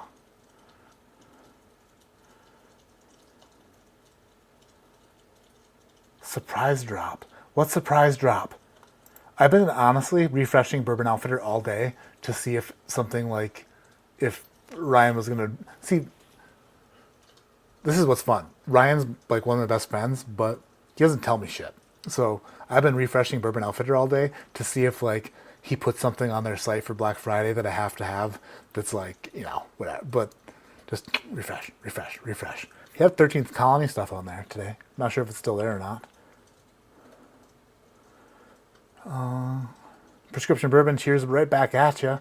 Not by this Fisher, but it's just because of the name. Sure, it's Muscles. Is it true bourbon changes over time in the bottle? I heard it changes to brandy. Well, wine changes in the bottle a lot.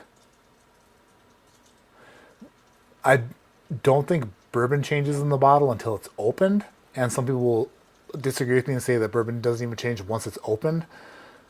What will be interesting to see now that like there's social media and YouTube channels and shit, in 10 years, I want to see if we pick up dusty notes off of bourbon from this time period that we did back in like the early 2000s or the 90s. Like, I'm not convinced that the note that we're getting on old bourbon isn't from it being in a bottle. Like, I don't know. But I have had bottles that I didn't pick up on before that have dusty notes to them or starting to get them. Knob Creek 2001 is one of them where I taste a dusty note on there. There are some like early like 2010 bottlings of Old Forester and Jack Daniel's stuff, plastic bottle things that I kind of picked that note up on a little bit. I'm wondering if that note develops. And I know chemists out there will call me stupid, which is fine. But I think that in 10 years I'll know, like I'll be able to debunk myself. But as far as the science goes, once a whiskey is bottled, it's that flavor until it's opened. Unless, of course, it sits in the direct sunlight or air gets in it somehow through like a leaky cork or something, but it should just be the same. Should not change in the bottle.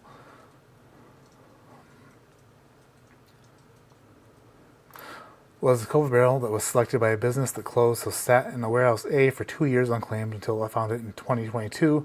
Was wandering off on my own and found it. Ryan, you wanderer. You son of a gun. Breaking Bourbon gave Russell's 15 a 5 barrels. Russell's 15 is absolutely ridiculous. What did Ryan say yes to? I don't know. All right, let me do this. Where is... Shit. I don't have a...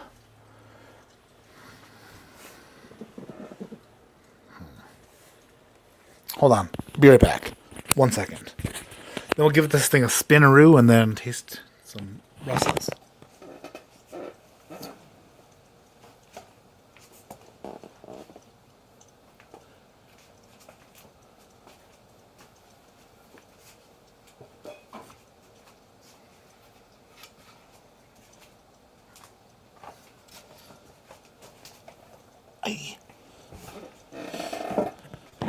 Here we go.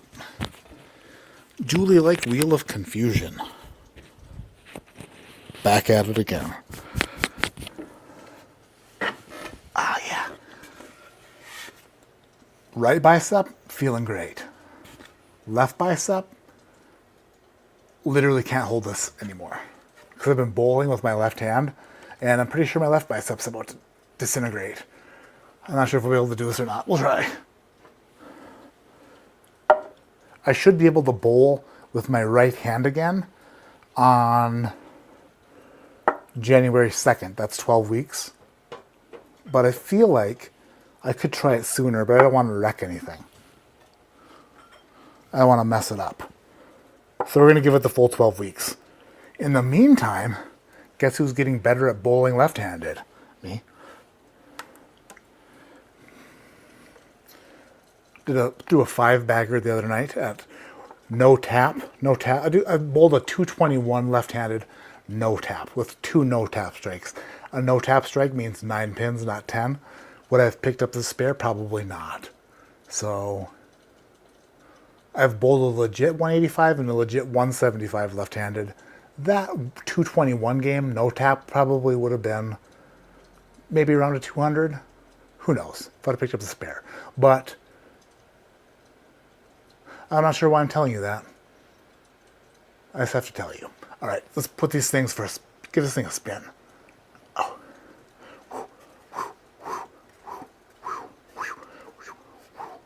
It's not really spinning like it normally does.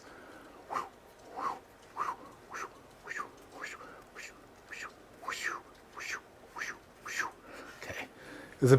Felt a little bit fudgy. Okay, ouch. Yeah, I probably should have waited to do this with the Julie-like Wheel of Confusion because it hurts. But my left arm hurts, not my right arm.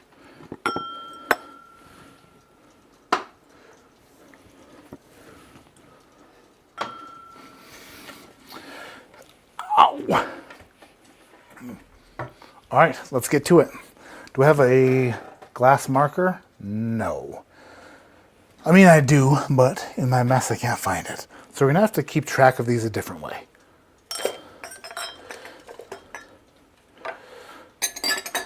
The first one I taste will be glass 1, and I will put it in my little thing 1, 2, 3, 4, 5. So, whoops. Glass 1. Random. Smells very good. Black cherries and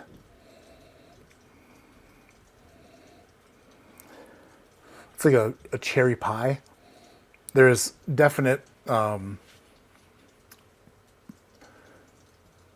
burnt pie crust, but like on the verge of being burnt. Pre-burnt pie crust, as Shook would say. Pre-burnt toast.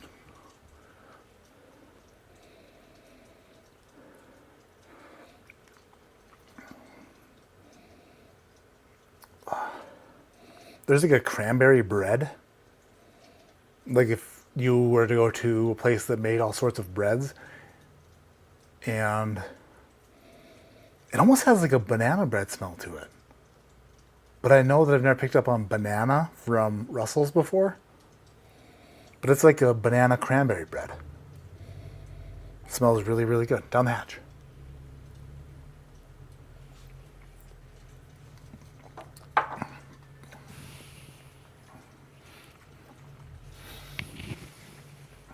The palate is, man, even like,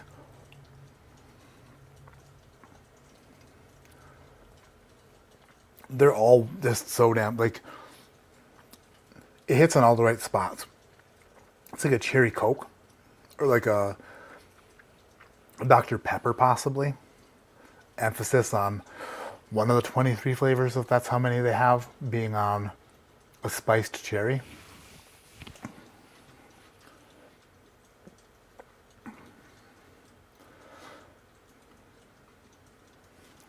A bit of cast iron there, like a little bit of like a skillet.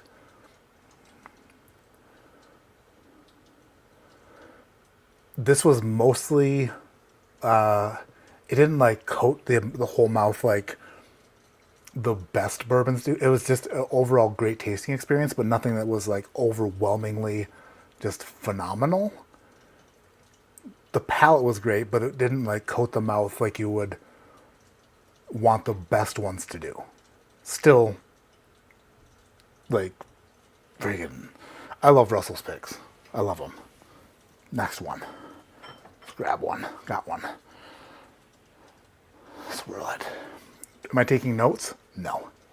Should I be? Possibly, yeah. Okay, this one is much more funky turkey. This one has got a bit of a funk to it. You got the funk. She's got the funk. By the way, buy Dara's barrel pick. 10-year friggin' backbone pick. Link is pinned to the top. The average drinker at checkout saves you 5%. Oh, I spilled.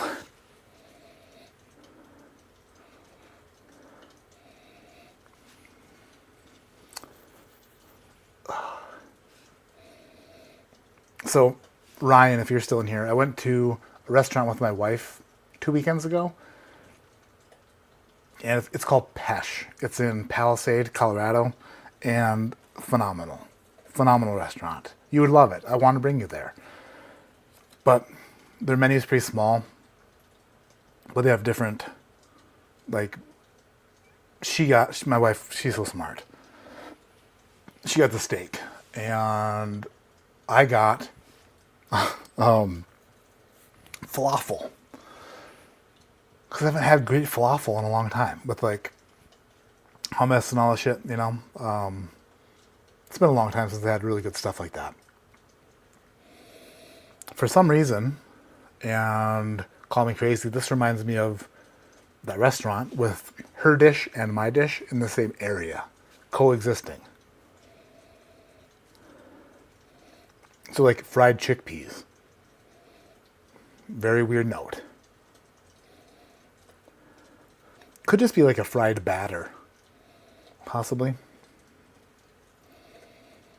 But there's a funk there. This one is oakier and not quite as fruity as the first glass, but definitely a great nose. Don't hatch.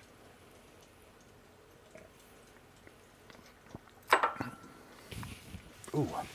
Oh. Shit, that's good. That's really good. That is... The first one was all down the middle. This one hits the sides. Oakiness, much higher. Wonder if that's a Star Hill. The Shorty barrel. Because there's a ton of oak on there. Much fruitier on the palate than the nose. Man, that is...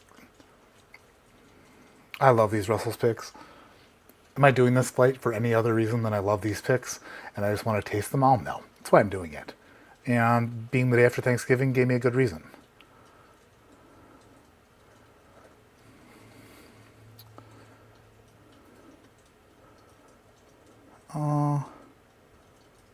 Any shot at a discount code? The average drinker for Dara's pick. You're a member? Hells yeah. Drums and Drams is here. What's up, Cameron? Cam, question. The C924 Elijah Craig pick that you sent me, the sample, were you messing with me or was that actually C924? Because I had low expectations, but I thought it was really, really good. Am I crazy or felt like maybe you might have been messing with me. Send me something else. Because I didn't get any nuttiness on it, which was a great deviation from the previous Elijah Craig batches. Really liked it. Third barrel. It was legit. What's up, dude? It was legit. Did you like it? Did you like C923? Or C924? I'm sorry. C924?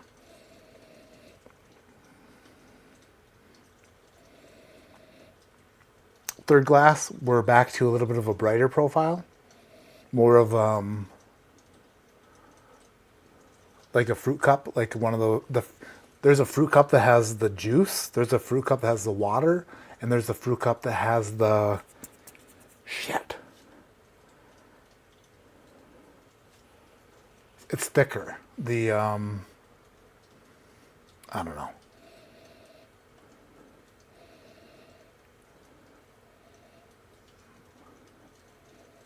Now getting in this little bit deeper, and it is actually,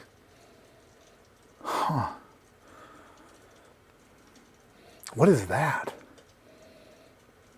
Sunflower seeds. Like a salted sunflower seed. I said trail mix before for something else, but this is more of a traditional sunflower seed trail mix, where there's sunflower seeds and raisins and like dried pineapple kind of thing. It smells like you put your nose directly into a bag of trail mix. I love that. I love trail mix. Trail mix has probably about 3% to do with how fat I am. And 3% is a lot.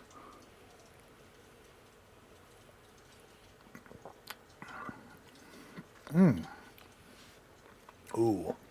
It's a building. It's a builder. It's Bob Avila. It's Tim Allen. Or, shit, what was Tim Allen's name on the show? Tim the Toolman. Taylor. Tim Taylor. And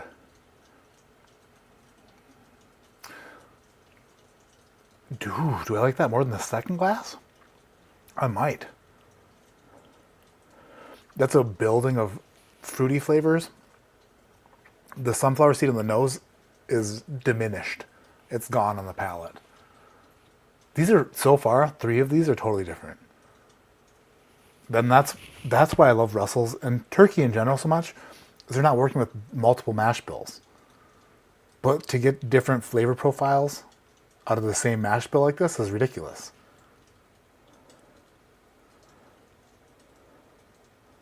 Wow. I like that a lot. It's funny because one of these is mine, and I don't know which one. Even if mine comes in last, it doesn't matter because I really like it anyway. Fourth glass. Oh, fourth glass smells like glass. I hate when that happens. You guys know what I mean. Like when you smell a glass of whiskey and it just smells like the glass. That's the worst. Come on. Come on. Wilson was the true star on that show. Dog, I've been here since 9:15. You just walked into my house. I just walked into your house? Hey, how's that Dom Perignon treating you, Ryan? Seems like you're pretty deep on the Dom Perignon right now. That's funny. Oh, never mind. You're talking to Cameron. Oh, jeez. Pesh looks dope. 2025? Dude, please come. We had a phenomenal dinner. So Chris and I, we go out to dinner, like, one of our favorite restaurants we go out to dinner to in Glenwood Springs. Oh, why can't I remember the name of it off the top of my head? I should, because we've been there so many times. But every time we go out to eat at that restaurant in Glenwood, and then we went to Pesh, it's like we hate experiencing it just to ourselves. We had a great time. It was a nice date. Each other's company, obviously fantastic. We stared into each other's eyes like this all night. I ate a lot of her steak. But when we go there, we have these conversations where I wish Elvez was here. I wish Shook and Sean were here. Dan and Julie would love this place. We just miss the experience of it, like enjoying it with others. And yeah, I would love to bring you to Pesh. we'd have a nice time. They have a phenomenal old fashioned. I got a stupid idiot of me. I got a oh shit. I don't know why my brain sucks so bad. I've been on the CPAP for weeks and my brain's only getting slightly better. A paper plane. I got a paper plane to start, which was good. A paper plane cocktail. But then I was like, bring me an old fashioned. And their old fashioned was friggin' the bomb. My wife got an aviator cocktail, which they poured some sort of like weird ghostly mixture over cotton candy. It was legit cool, super cool.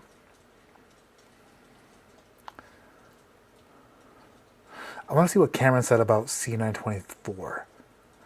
I think it's very, very focused. Not layered and complex, but just delicious. Shut the I don't know why I ask you shit, Cameron.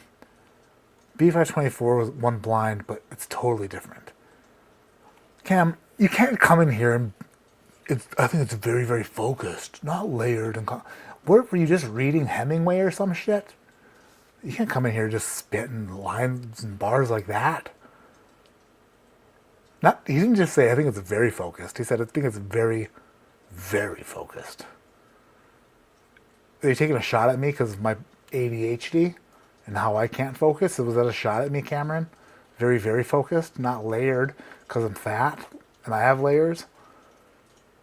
Several. I don't know. Sometimes I wonder about you.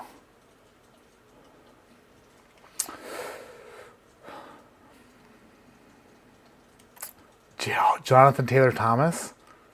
Yeah, that one kid, Jonathan Taylor Thomas's older brother, Zach, I think was his name.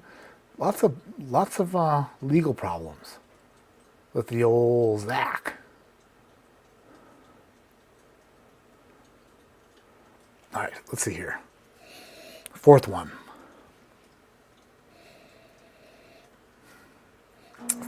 Oh, he turns on. We got the furnace turning on. Sorry, it's loud. We're 2 hours and 15 minutes deep. That's pretty good. So the furnace is very loud. It's going to get louder. We'll work through it. My wife is probably super cold, which I understand.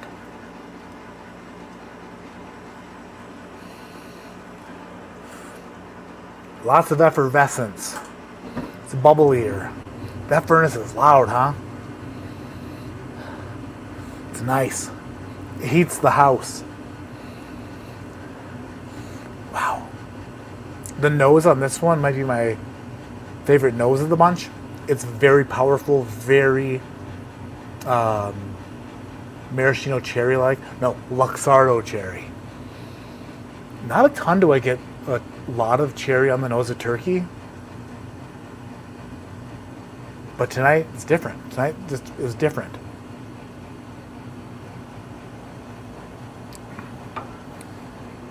Oh, damn, that's good too. Wow.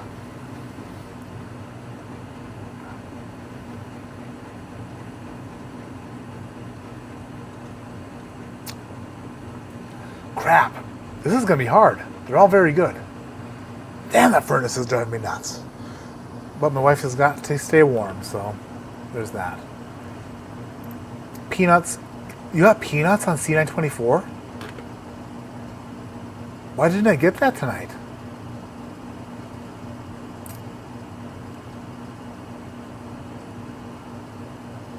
I didn't get any peanuts on C924. That might have been a me problem. Yeah, your favorite old fashioned from a long time ago, because I asked, was made at drive. That's the same restaurant in Glenwood Springs. It's dang it. My wife and I, it's like my wife and I's date place in Glenwood Springs, and we've been there probably a dozen times.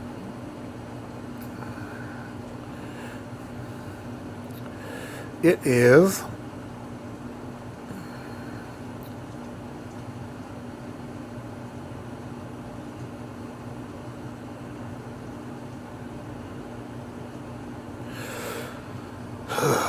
No.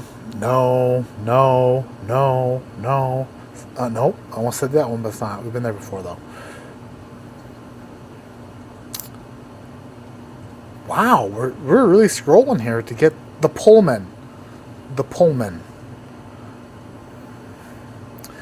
And so they used to make their old fashioned with the dry fly, and then they stopped. They switched the bourbon in their old fashioned.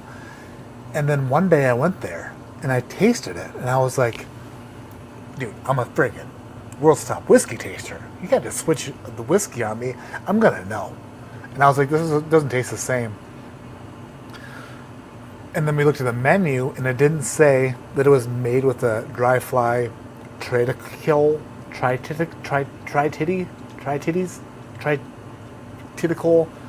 bourbon anymore. It just, they left that part out. So we asked them what kind of bourbon it was made with, and they told us. And I was like, oh, you switched the bourbon. I understood that happened by the flavor of your old fashioned.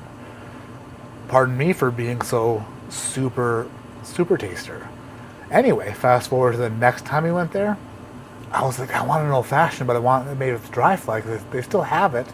So we ordered it, and then we ordered it. I think actually Chris ordered it for me because I was too shy. And they were like, why do you want it with that, with the dry fly? And we were like, well, you used to make it with the dry fly, but then you switched the whiskeys, and we really enjoyed the old-fashioned before you switched the whiskey. And the waiter or waitress was like, you used to make it with the dry fly? You make old-fashions with dry fly? And we were like, no. The bartender here used to make it with dry fly. And then they switched it. And he's like, well, I'll see what I can do. And I was like, do not do that. Then he came back with it, made with dry fly, and it was good again. But we have to ask for it every time. But the one at Pesh is better. So my new favorite old-fashioned is at Pesh in Palisade. Fireplace is really crackling. Tim Allen got caught with blow back in the day and told to get out of trouble. In Detroit, yeah, I remember his mugshot. What did he tell? He told on somebody? He snitched? Well, what's this? This one's unique. Can I be honest? I really regret putting the Bourbon Junkies barrel into this flight. I don't care if I put mine in there because I don't care if mine comes in last place. And I know that theirs won't, but if it did, I'd feel bad. And then I realized that halfway through that I'm like, shit, I shouldn't have done that. But I didn't really think of it like that. While doing it, I thought of it as more of a warehouse thing. But none of these are bad. These are all really good. This one's the spiciest. The spiciest of the bunch. Like a Cajun seasoning. A little bit of lime, a little bit of friggin' like Cajun stuff. Yeah, it's like a Cajun seasoning.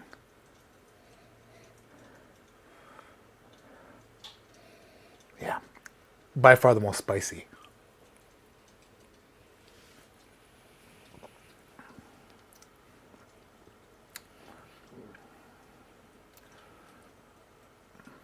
Good. It's probably mine. It falls a bit flat. It's nutty. This is the only one that I've tasted that's nutty. Has some nuttiness on it. Mine is the youngest, I think. That could possibly be mine. It is good. It's very good. If you took the nuttiness away, I think it's very good. But with the nuttiness there, the rest of them don't have nuttiness. So I so badly want to look at the bottom of this glass to see if it's mine. And then at the same time, I so want to look at the bottom of this glass to make sure it's not Dan and Sean's. So, shit. Why did I put theirs in there? That's a dumb move. So there's that. I think I liked 3. So I think this one. Shit. Dang it, Matt. I'm trying to move glasses around without having them labeled on the glass themselves, which does not work because I'll get obviously completely confused. Where's my pen? Lost my pen. Oh, there's my pen.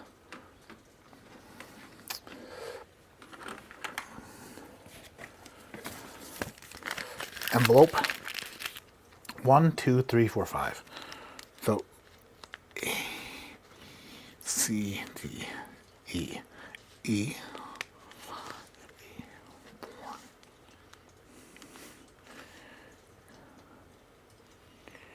two. Okay, I think I might have an order, but I definitely want to retaste a couple of these, starting with glass B, or the second glass. Yeah. Man, the second glass is like, now it smells like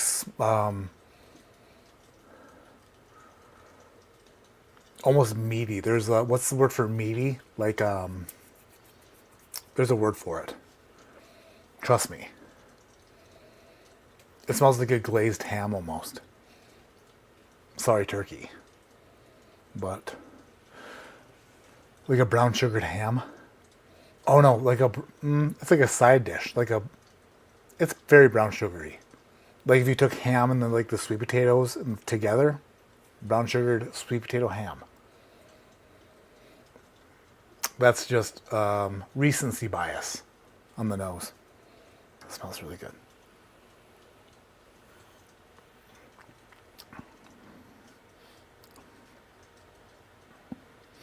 Damn. I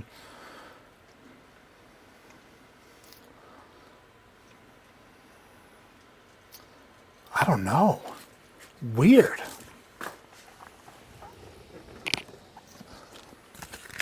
The nose is phenomenal. The palate is great.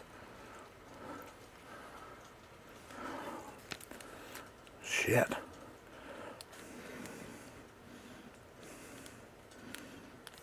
I have to taste D and C now. Taste D, which is 4. Wow. What in the heck? This is so strange. D, or the 4th glass right now, actually, this is crazy. I know it's not like, man, you hit me for layers and complexity and then come with effervescence. I didn't say lots and lots of effervescence or whatever. I don't know.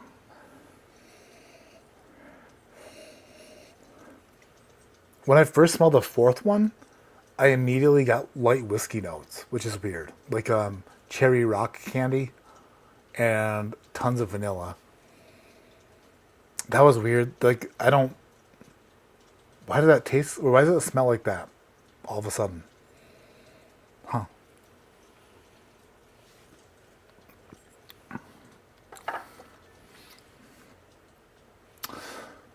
Okay.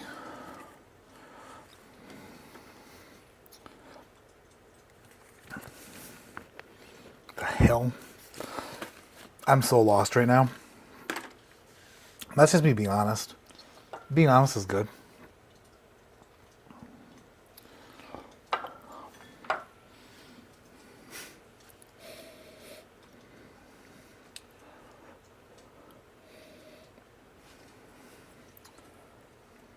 Then specify cherries. Cameron, saying, like, specifying different cherries is so much different.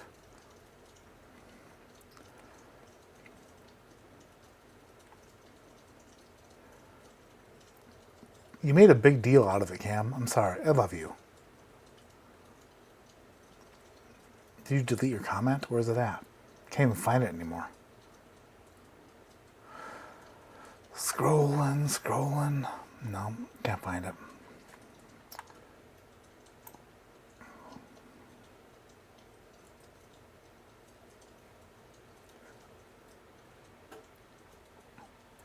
Early Times 150th anniversary. The Olfo, is that what you're talking about? The Olfo?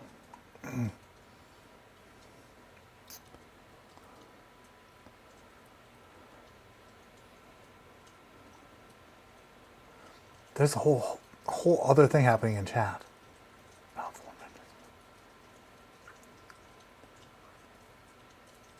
Umami? No. Savory. That's the word I was looking for. See, Rob D comes in with savory, which is the word. And then Cameron's like, ooh, mommy. No.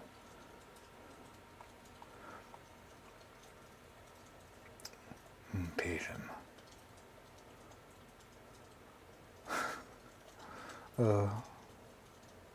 Is it taking? Is that how you say that?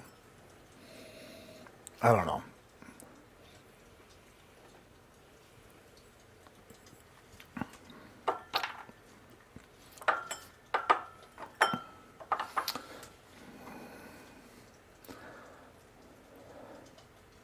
Shit.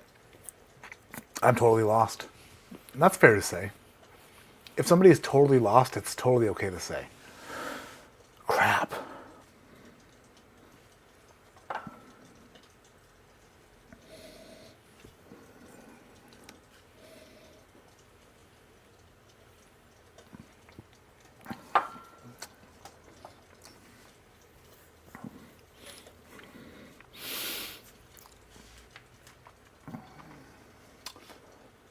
Wow.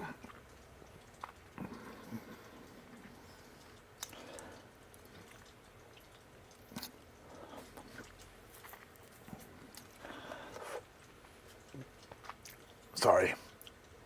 I just tasted one that literally made me do that.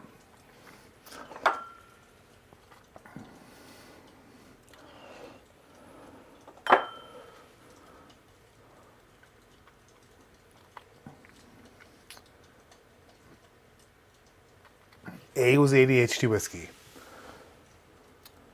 B was Bourbon Junkies. C was... Which one was C?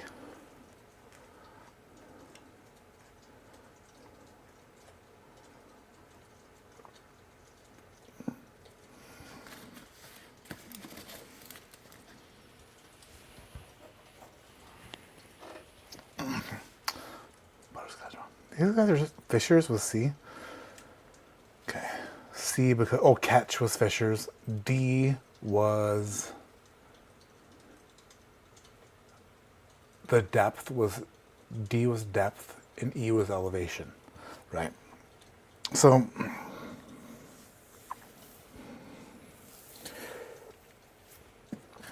going back through them, I gave my palate way more trust than it deserved. So I'm going to go off of my initial instincts. So this was 1. This was 2. 2.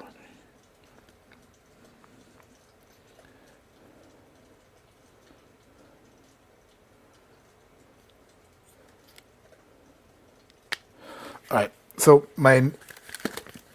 sometimes you have to, this is what I try to tell Cameron, because Cameron spends 3 hours picking a barrel, and by the time you're done with 3 hours, you're like, where the hell am I?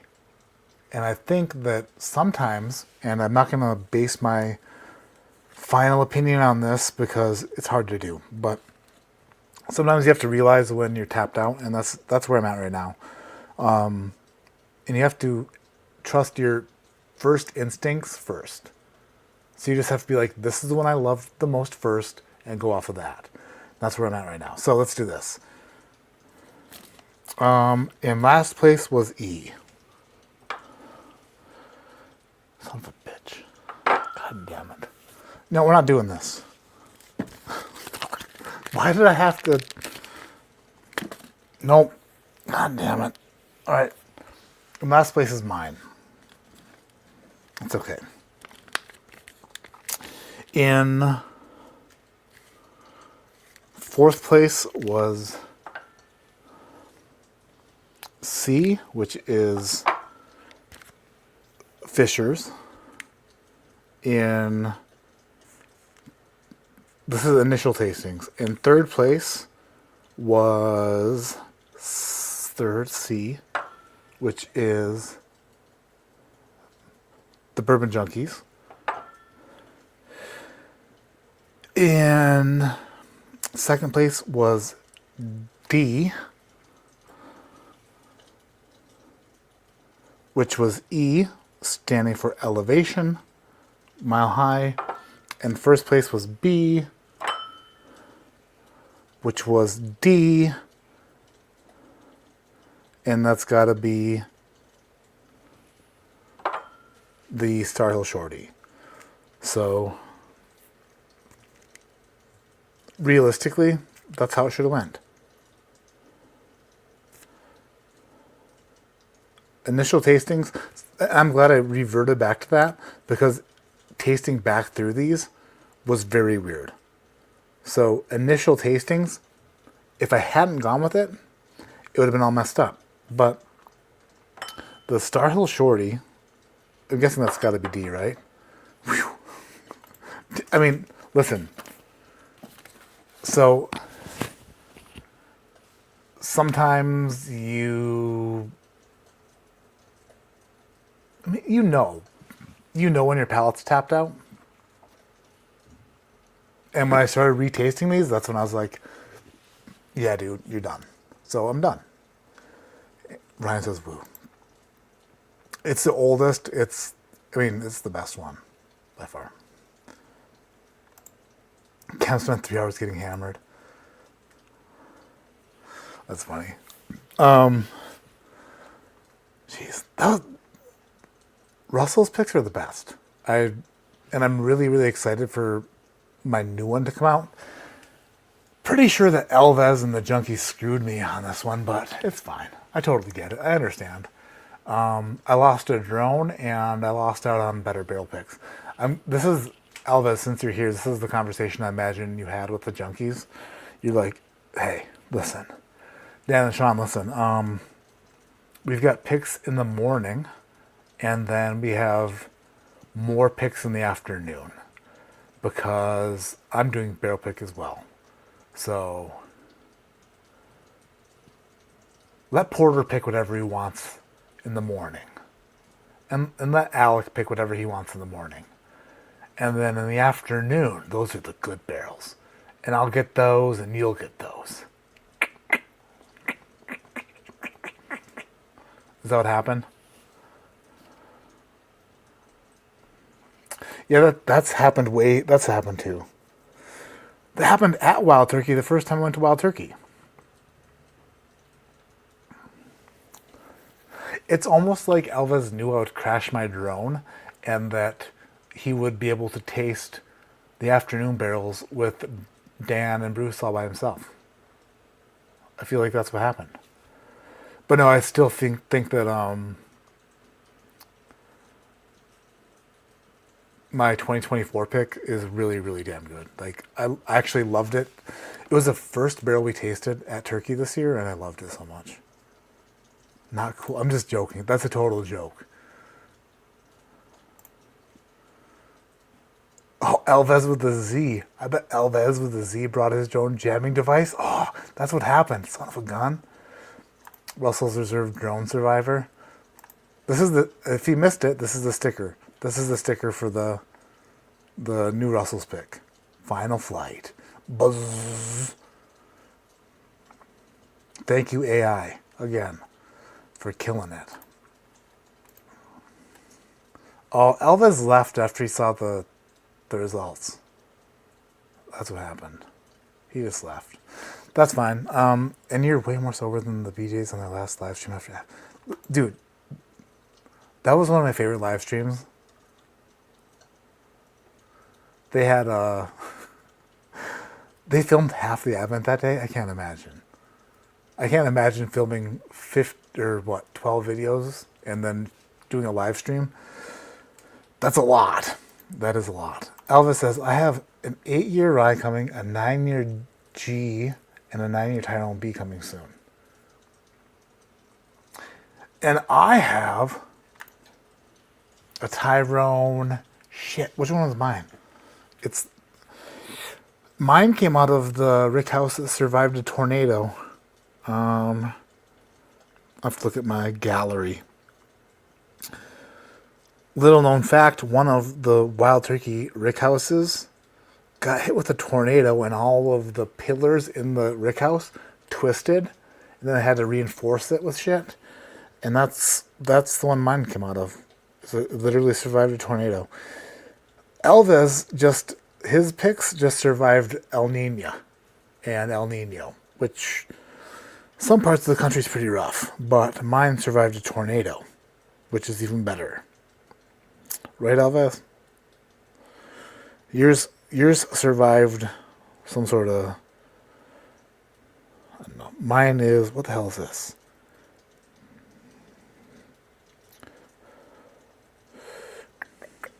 Tyrone F, floor 4. Tyrone F. Listen. I was getting there, I just had to find the picture. That's right. El Nino. Harold, camping. Oh, geez. Hopefully you're staying warm out there, Harold. 50-50 rare breed Wild Turkey 12. I don't have any Wild Turkey 12. I would do it if I had Wild Turkey 12. But I don't have any Turkey 12.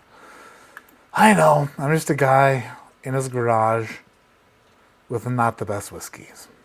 I miss you too, dude. Alec and the Junkies both picked CNE. Yes. Alright, I'm going to call it quits. I have tomorrow. Tomorrow I need to finish setting up this set for Advent because, well, actually tomorrow I have to do 2 things. Barrel King video has to come out tomorrow for the December releases for Barrel King. There's a 17-year light whiskey pick, or light whiskey, not the pick, it's a single barrel. That's tremendous. There's also a Christmas bottling, batch 72, that's being re-released. There's a rye that Dara picked that's going to be in there. And then there's another one I haven't even tried yet. I need to sample like the Tanks offering for December, and I can't wait. So the Barrel King video has to be shot, edited, and released tomorrow because on Sunday the 1st, December 1st, starts 25 pours in 25 days. I have all the envelopes here. All of the envelopes are here. I have a box of samples back here. That's a lot of work. It's a lot of fighting over copyright because every damn day, every day, they tell me that I've violated a copyright. And I'm like, you son of a bitch, I purchased the damn thing from you. Like, I'm allowed to use it. But I have to prove it every day of December. So 25 videos shot that take at least 5 times as long as the actual video is. So 5 videos shot, 25 videos shot, 25 edits, and 25 absolute arguments and wars with YouTube over copyright. Hope you enjoy it, you son of a bitches. Just kidding. I love it. And hopefully you love it, because it's going to be a lot of fun. Thank you for watching. Thank you for being here. My name is Matt, and my mom. Don't forget to do your Black Friday order before midnight. Thank you, Mom. I won't. I'm going to do, I don't know what happened to their old television in the room. Pretty sure that they smashed it with a ball or something. The screen got all flubbed up, and we put a projector in there, thanks to Dan and Julie Like, who provided me with a projector a couple of years ago, has been projecting images on their wall over the last few months, keeping them awake at night.